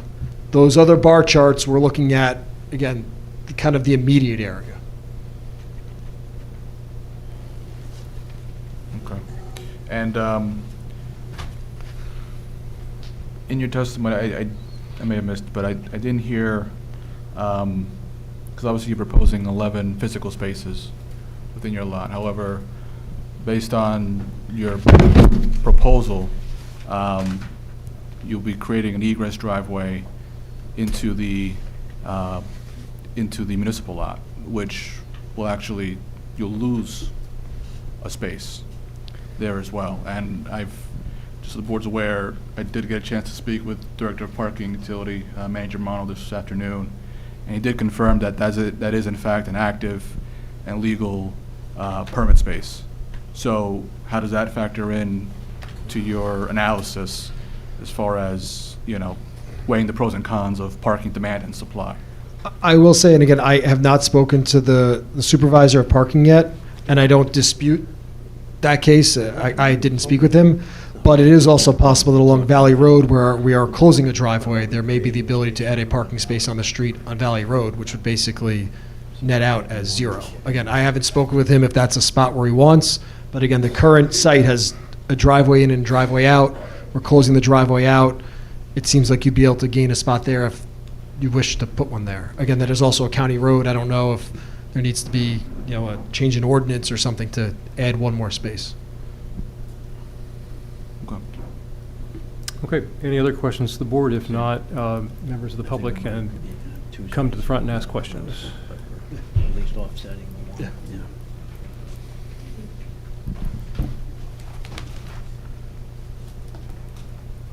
Liz Zazzi, Z-A-Z-Z-I. So I just want to ask a math question. Did you say that when you were doing these peak studies, that you found 43 parking spaces, out of which the swim school would need to find 25 spots? Is that right? If they had 18 kids in the pool, 18 kids also on site, and each parent drove themselves, they're one kid, no siblings, no carpool, that setup, we would need 25 parking spaces. Out of the available 43, During- in the worst case? During that 20-minute period, if that lined up when the school's at their worst case, and it was at 4:40 on a weekday, we would be using 25 of those spaces. Out of the 43? Yes. Right, okay. So, and I just want to be clear that you studied a day in October and a day in May. Is that right? Well, a weekday in October, a weekday in May, a Saturday in October, and Saturday and Sunday in May. And nothing at all in the summertime when kids are not in school? Correct. Gotcha. So that 43 might become 0. Could become 0. Could. It could also be people may be away and there may be less parking demand in the Oh, so it downtown. might become 44. I didn't do the count, so I can't opine what Or number it'd be. 42. Yeah, okay, great, thanks.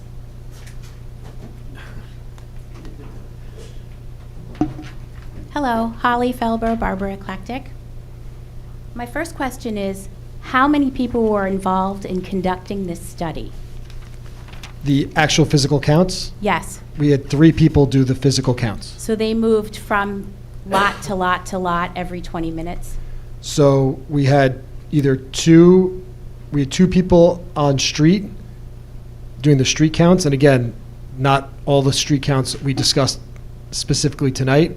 With each street count person, they also had a single lot, and another person had the remainder lots. So either you were on the street with one lot, or you're responsible for the remainder of the lots. Okay.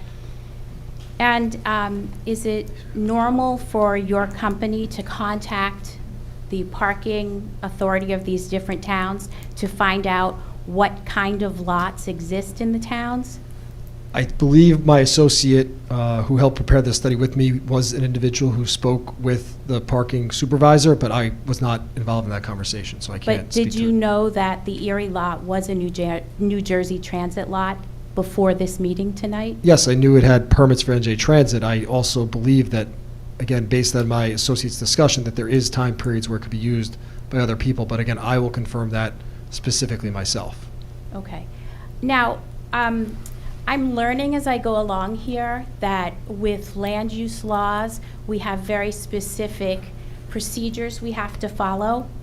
And one of the things that I've learned is that exhibits have to be submitted and uploaded on the town website, I think it's 10 days before the meeting, so that the public has the opportunity to actually study the exhibits, so that when we attend these meetings, we can ask questions. Now, maybe I'm wrong on the timing, but I do think it has to be up there for the public.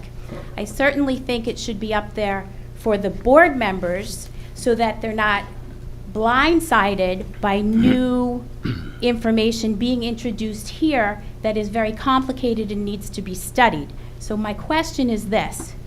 You stated that you do this a lot, like you go to 100 of these meetings a year. Is it customary for you to attend a meeting at a town and present exhibits that have not previously been shared for the public to study? So I can't speak to any specific bylaws of this township, but typically per the municipal land use law, reports need to be submitted 10 days in advance. An exhibit, which is a display of information within a report, typically could be brought at a hearing. Again, Okay. I know there are different That- municipality Okay. rules, but that's No, typically. that's the rule as I understand it as well. Okay, I mean, it's interesting. not like every exhibit has to be presented. Okay, because put I on. did study this report, and I just printed one, and I don't understand the math on it. And I have I mean, maybe you can explain to me.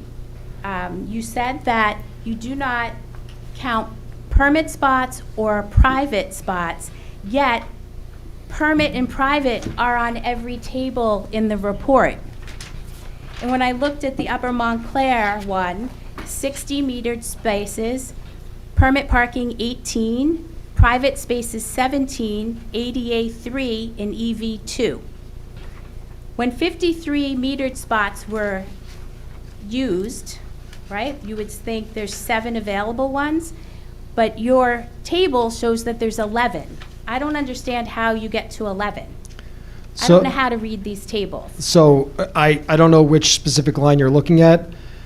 In these charts, it is possible that the ADA and the EV spaces, if they were empty, were considered open spaces. I excluded that in the exhibit that I shared in order to provide what I felt was Right, a so maybe that would have representation. been more useful for us to have ahead of time than this? Again, we felt that that was a good display to prepare for the board instead of reciting lines and lines of data. This is the data that was collected. Again, I know that the board's parking consultant will be at the next hearing. I will be at the next hearing, and he'll be providing a review letter. So it's not like this is the only time you'll get a chance to look at these Great. exhibits. So. Great, because I like reading all of this. My only last question is, were you aware of the fact that when you did your parking study on October 8th, was it? That was the Saturday. That was the Wednesday. Okay, so you did it on that Wednesday and that Saturday.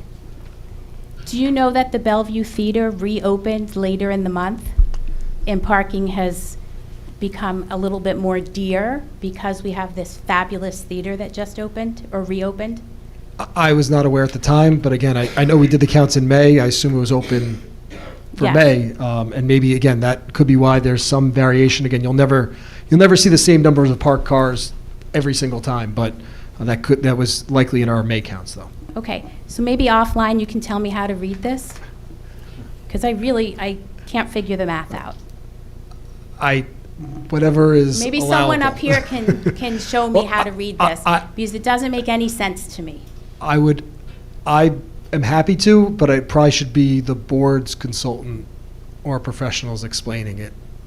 I'm just, All I can say is our board parking professional will be at the next meeting, and maybe he'll be able to shed light. Is that Manny? No, it's a consultant to the board. Okay. Okay, thank you.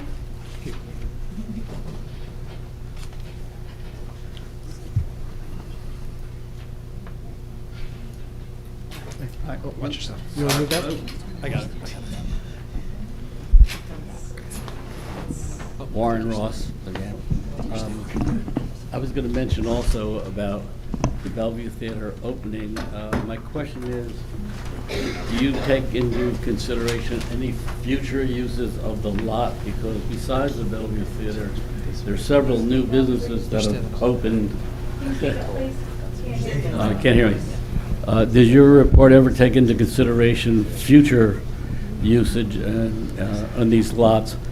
Because since the report, the first one was, the Bellevue Theater wasn't, but the second, most recent reports, there are 3 new businesses opening in the Bellevue Theater, on the alleyway, 2 in the theater, 3 in the alleyway.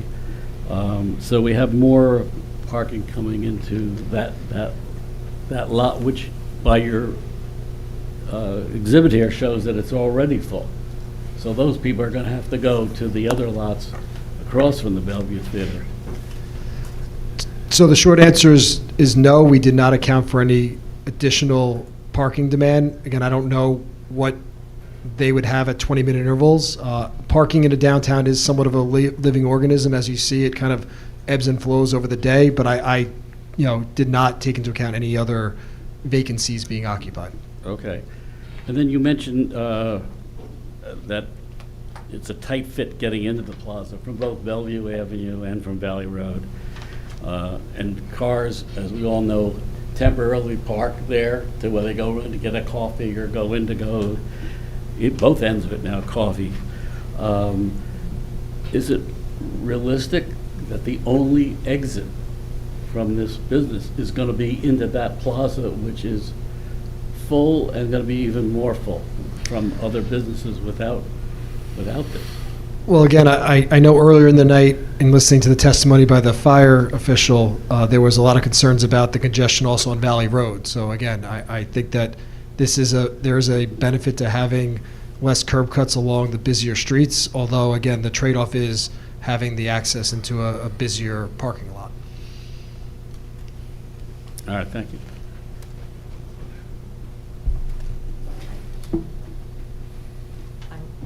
My name's Jennifer May. I live in Montclair. So I have a question about the demand side, because if I feel like it needs to be repeated, at least this is how I heard it, that we keep talking about 36. Yet, in fact, I feel like what I interpreted from the prior testimony is that there are 3 sets of people coming and going. There's the people coming, there's the people in the pool, and then there's the people leaving. And that is 54. That is not 36. So I don't know if you were here during the other the testimony. So, I am quite familiar with the traffic flow of child programming, and so I experienced that myself. People coming, people who are already there, people leaving. So that trifecta is real. So I'm just asking everybody to consider that the demand is actually 54, and I'm asking you, since he did somewhat state that yes, there are some people who come before, so can we consider that the demand is actually 54 and not 36? That seems to be the reality from what I'm hearing and what I personally experienced. I think it was a member of the public who questioned from the operator, whether there would be 3 sets of people or 2 sets of people. I believe the operator, again, who's the one in this business who operates a school like this, indicated that is primarily just the 2 overlap. Again, you have a 30-minute interval. You basically have 15 minutes to get kids out and then 15 minutes to get the next set of kids in. So again, there may be one person or 2 people that may get there a little early, but I don't believe you're going to have a full class of 18 kids getting there 25 minutes early before class, or a whole set of kids being 20 minutes after class still hanging around the site. So again, the operator's testimony, again, who is obviously sounds like he's run a bunch of these sites, indicated you'd have that double overlap, not the triple overlap that was your concern. It's not what I heard. I heard, yes, there's about 10 minutes where that might happen. And I am a mom who has shuffled 3 kids around this town. And I think there might be some other people who have shuffled kids around this town.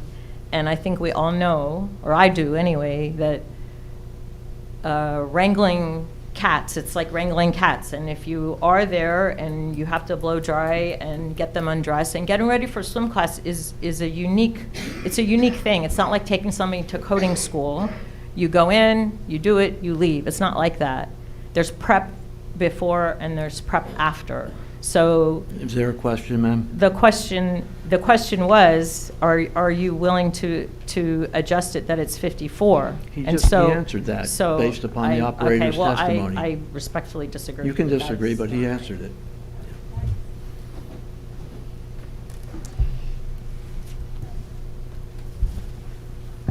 Hello, I'm Susan Van Inwagen. I'm a citizen of Montclair. I've been walking through Montclair probably 3 days a week. I walk through Montclair. I can say that I've never been in a lot that has more than 2 spaces during peak hours. I see that the date that you did your peak hour study was October 8th, is that right? 2025? The peak parking demand occurred on October 8th, 2025. Again, we also did counts. Are you aware that's Yom Kippur? Don't believe it was It's a Yom holiday. Kippur last year. That's a convenient time to do such a study, because as a person who does this 3 times a week, I can tell you, like your first graph on peak hours showed that there's 50 spots in these lots. I can tell you I've driven around through the lots, contributing to the traffic in doing so. There's not 50 spots on peak hours. Ma'am, do you have a question for the? Well, Yom Kippur. My question was, were you aware that Yom Kippur? Yom Kippur in 2025 was started at sundown on October 1st and ended at sundown October 2nd, 2025. Maybe 2026 it is. October 8th. That might be 2026. It was Sukkot. a different Jewish holiday. Jewish holiday, nonetheless. Were you aware it was a Jewish holiday at the time? Because that's really not typical and not fair to call that a peak weekday hour if it's a holiday. Again. Just saying, and also that observation of 50 spaces, I don't believe it, and I really would. Ma'am, you're supposed to be asking questions of the Okay, witness, can we not please providing do your our own own study? testimony. Can we please do our own study, and one that's of similar extent of this? Thank you.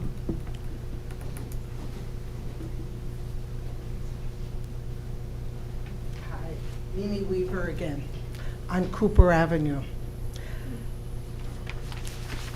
I'm trying to think of how I can put it into a question for you, because this is a daily drive for me to go up Cooper onto Valley, to drop off an 89-year-old man to go into Starbucks, to watch him cross the street. I know you did the parking study, but we have to include the traffic, some kind of traffic study with this, because there's never any parking. I do this several times a day, and I reach out to all of you and invite you to come and to drive uptown. And would you like to come and visit me, and would you like to come with me? That is a question, you're right. That's my question. If you could ask a question and of I'll the. take of you the on witness. this tour. I also see that you started at 3 o'clock, and I'm wondering, was that what you had in mind with the schools at 3 o'clock? How did you understand school was operating at that time? So the reason why we started at 3 o'clock on the weekday is because the operator indicated that their busiest time period basically starts at 3 o'clock. If you remember, his testimony was, in the morning from 9 to 12, they have 5 to 8 kids. From 1 to 3, there's 5 to 8 kids. And then after 3 is when they get to, I think at that time was 12 to 15 swimmers. And so we wanted to do our counts when our demand was going to be starting to ramp up to its peak. And the middle school gets out at about 2:20. And again, it's not the parking, it's the traffic. It's the hordes of children that leave at 2:20 and block every single corner up there, that I try to be home by 2 o'clock because the traffic is so bad after that. That's all. Thank you. Jen Wood, still just a resident. For myself, I have a question about the whole survey. So you gave us four data dates? 5, but. 5, okay. Are those the only days you collected data? Well, I said we also collected, before all this, I think it was June 2025, that time we just counted the Upper Montclair Plaza lot and Valley Road. That let us understand that, hey, there's not enough parking here. When we go back, when school gets back in session, which was October 2025, we need to look at a larger data set. So that. Those are the only dates that you looked at, the dates that you reported, the 4. Correct. And then that one other day. Yeah, well, it was 5 days. It was Right. a Saturday, Sunday, and a weekday in May, and a Saturday and a weekday in October. Those were the 5 days we did the complete study. Okay. And those were the only days we counted this data set and submitted. I didn't take out data. This is everything we collected. Okay. 4 days is a small sampling, though. I'm not asking to say that. Okay, I'm going someplace with that. But for myself, I drive that all the time. I take kids. I'm going up and down all the time, Microphone's not being and I'm low. looking for parking, and I Green can't, light on. and I'm constantly finding lots at capacity, and I'm willing to walk. And so I'm having a hard time, like, how do you explain my real experience with the data I'm seeing? And again, I'm not questioning the data that, I'm not saying that your experience is not what we're also counting. Again, when we count Upper Montclair lot, and for a good part of 4 straight hours, it's between 57 and 60 cars occupied, that's going to feel full. Like, you get lucky if a car backs out, and that got us 57 or 58. So again, it's going to feel full at probably anything less than 55 spaces. There still may be a spot there if you time it right and you cruise behind someone, you sneak up on them as they're walking back to their space. So again, it's going to feel full, usually anything above 85%. So your experience is what we see. Only, when you're looking at spots, you stopped on Cooper at the first intersection? So we counted all the way down. Again, we did a expansive study, then we basically scaled it back. Every day now, Yeah. both sides. It's hard to even get through. Well, But- Cooper was one of the streets where we had 8 cars parked on 6 spaces. Like, it got jammed Well, up that's on. what I was going to tell you. I'm constantly finding that overflow thing with either they're double parking or they're parking illegally. Yeah. And then it's full. So that's why I was wondering about that. The other thing is you went all the way to the brick oven, is that right? On Valley Road, we took it all the way to the brick oven. There's a little street there, I think it's Preston Place. And how We took far it to is there. Walking distance. That's, hold on, might have it written down here. Far to me. It's within 700 feet. So it's, again, 700 feet is terrible at math on the spot. You know, it's definitely less than a quarter mile. It's probably like a fifth of a mile is 700 feet. Okay. And the last thing is you said we could also enter the school from the back if we went into that parking lot from the back. You walk in. If you're walking from that other parking lot. Yes. Correct. Right, because it's only one way. Yeah, yeah. Right, I right, want to make sure you I'm real familiar people with not that. driving. And you said you go there for lunch and everything else. Do you ever walk through there with your family? I have not walked through the Upper Montclair 'Cause Plaza lot. I don't recall there being any sidewalk or any side. It's all traffic. It's all a driveway. So it's really not a walkway. Do you understand? Correct, Okay. and that's what, obviously you have the option, and I think it's a benefit that we do have a front door, on Valley Road type of thing. But again, if you do want to walk along Valley Road, that's a possibility to enter the site from that way. Okay, thank you. Thank you.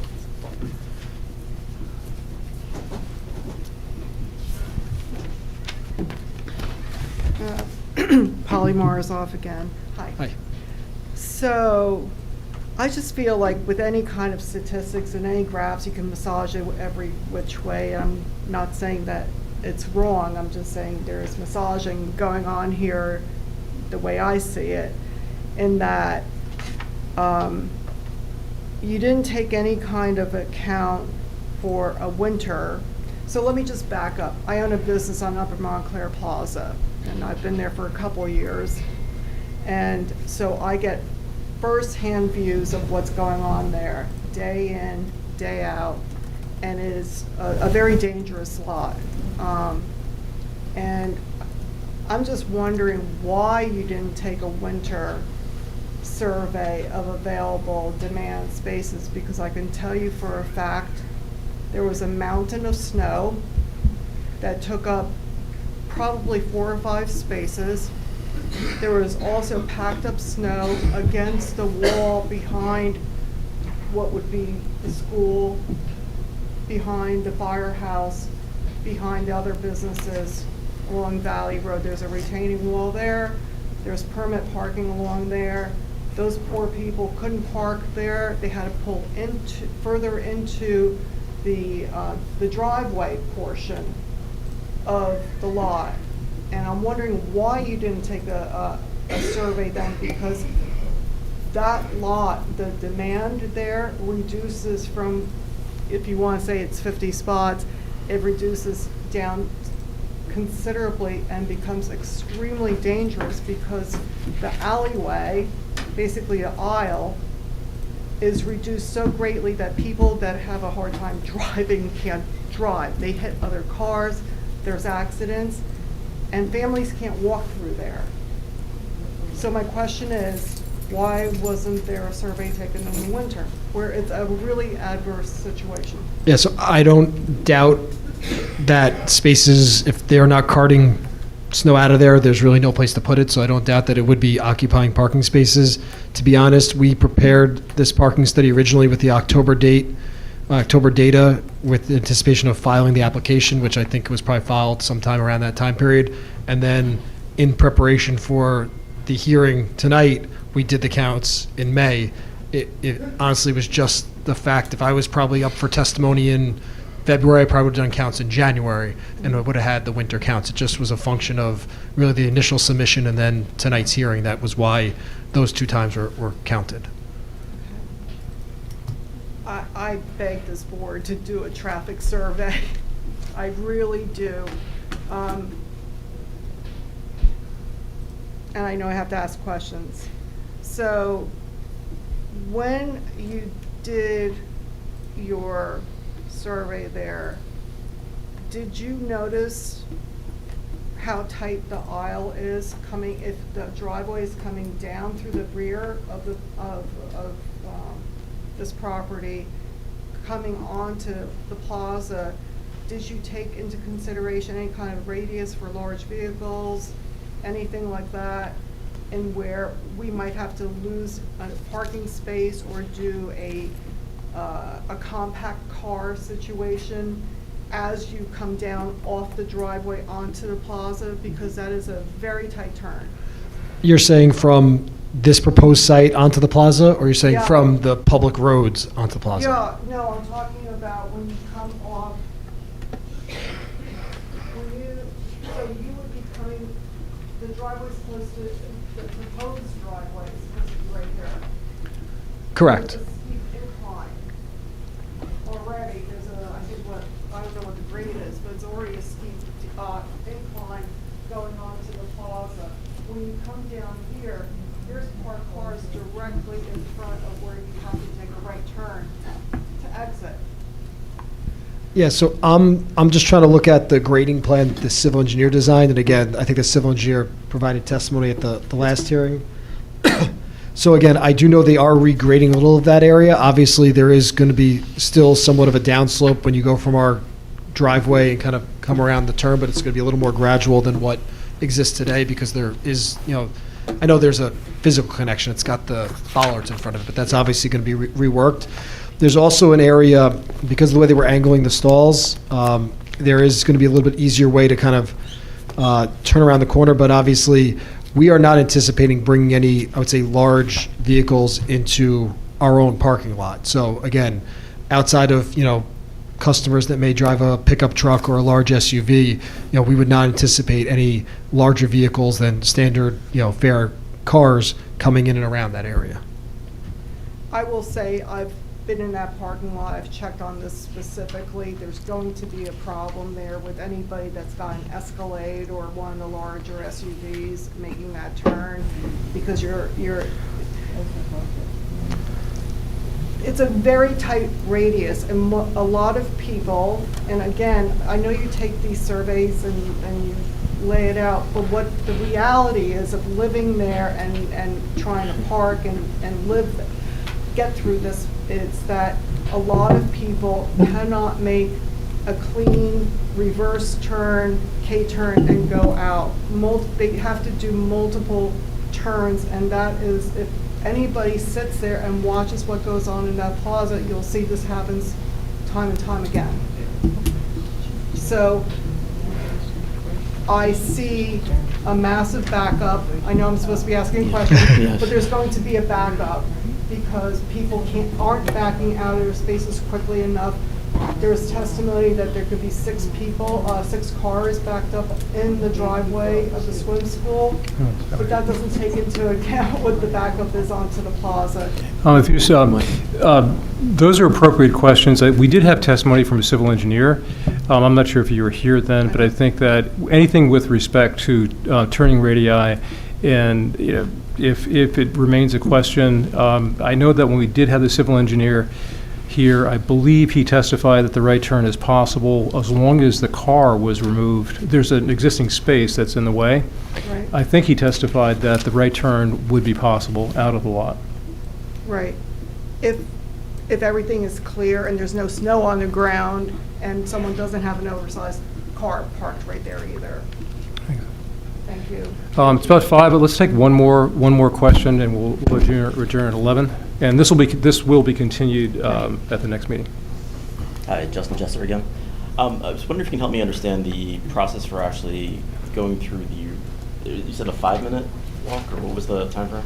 A 5-minute walk is generally accepted as like a quarter-mile radius around a location. Got it. So, but does that include kind of a consideration of kids are somewhere between 60 and 70% slower than an average adult? Again, we did general 5-minute walk, but again, when we looked at the closer area, which was what the bar charts were, those were all 1,000 feet or less. So they would be a 5-minute walk even for a child at that point. Well, 1,000 feet, most kids walk somewhere between 65 and 75 feet per minute. That would not be in 1,000 feet in that 5-minute radius. I'd have to look to see what age children and what speed you're referring to. But if that's the case, then that math 5 would... to 7-year-olds and Okay. average height and those type of things. And you're not carrying anything with that. So I understand why you do it. It's considered a standard. I do think based upon the business, it's a little bit flawed for this particular group to look at. The second thing I want to ask is, you talked about particular days. There was a day in May, and I'm not sure, I couldn't see it. You have the graph up here. Can you bring that back up? Sure. The May weekday, weekend, which one? It was May weekday, and that's the 14th?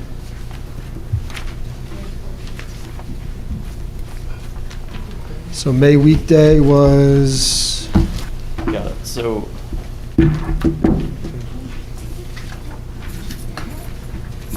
and this was to make sure that you had an understanding of peak demand, what the school looks like, what the township looked like, what traffic looked like, and parking, correct? Yeah, and that was again May 14th, yes, Thursday. May 14th was an early dismissal for all Montclair schools, meaning that Buzz Aldrin actually was dismissed at 12:40. All extracurriculars were canceled at that point, so peak parking demand and traffic in that area is moot.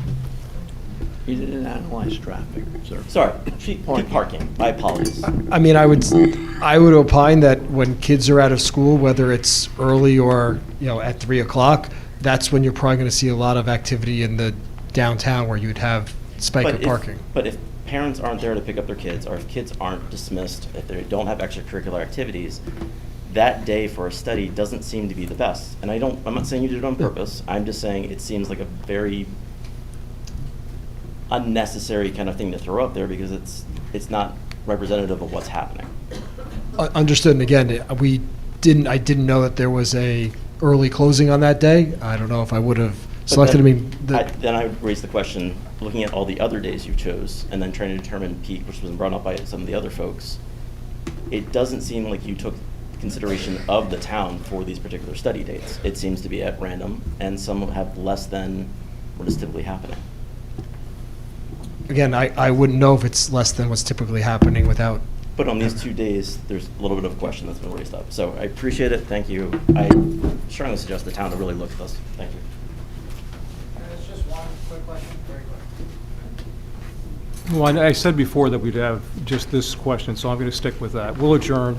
I apologize, because I did say before that we would take one more. I mean, does the board...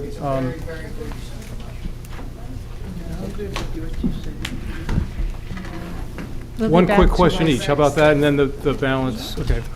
No, it's just, I was just, Graham Wyville. When you're measuring street parking, the parking spots that are not like marked with the white lines and stuff like that, what is the distance for a spot, what you deem a spot? Typically around 22 feet is what we'd look... Yeah. Okay. Again, it's give or take, but 22 feet is generally the number.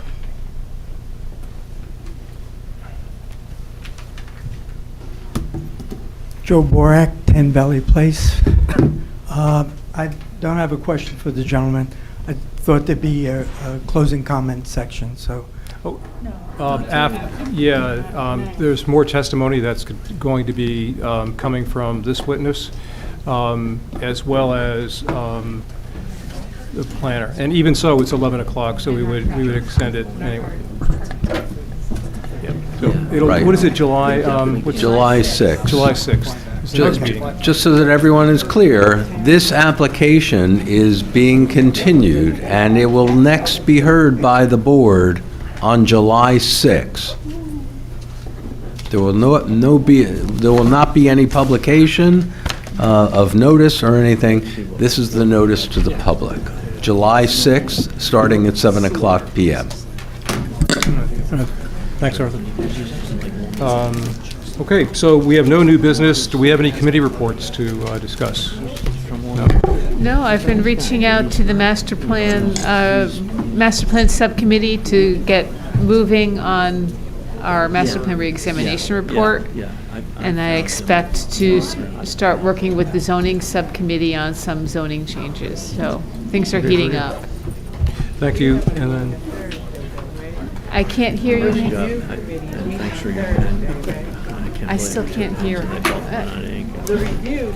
It's a nice pen, but Oh, yes, yes, exactly. The development review committee. Yeah. Would you like me And then- to make a motion to adjourn? yeah, do we have bills, or any bills this meeting? I didn't see in the packet, I don't think. Did I include? No bills were included, Okay. I think, because I just. Okay, make a I'd motion. like to make a motion to adjourn. Second. All in favor? Aye. All right. Thank you. No.